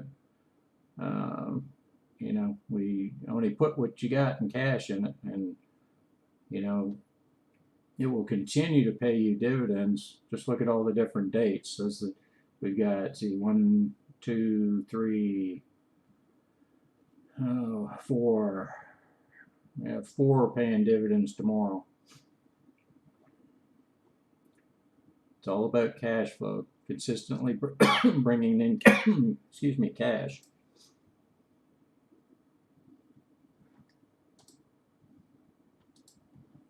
So when you don't see any red ever, that's a good thing.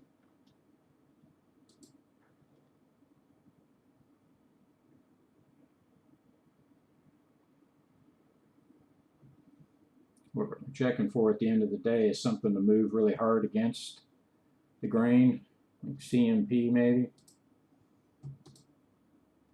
Yeah, it's still up there positive. You can tell right there, so you don't even have to look at the chart.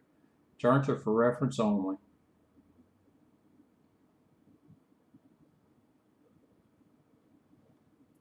KRC looks like it's trying to make a move up. Maybe tomorrow, maybe the next day, maybe next week, maybe next month. Don't know. We'll post the number of wins, the buys that we've made, and we never have any losses, so we can't post them. You can check on here, zero losses. This is going on, I don't know how many years now, but yeah, we just continue to pull a profit in because we don't overextend ourselves in any one trade. We have risk management tools that allows us to create an algorithm.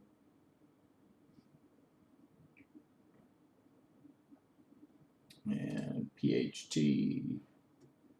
Let's see, are we going to be with PHT's running?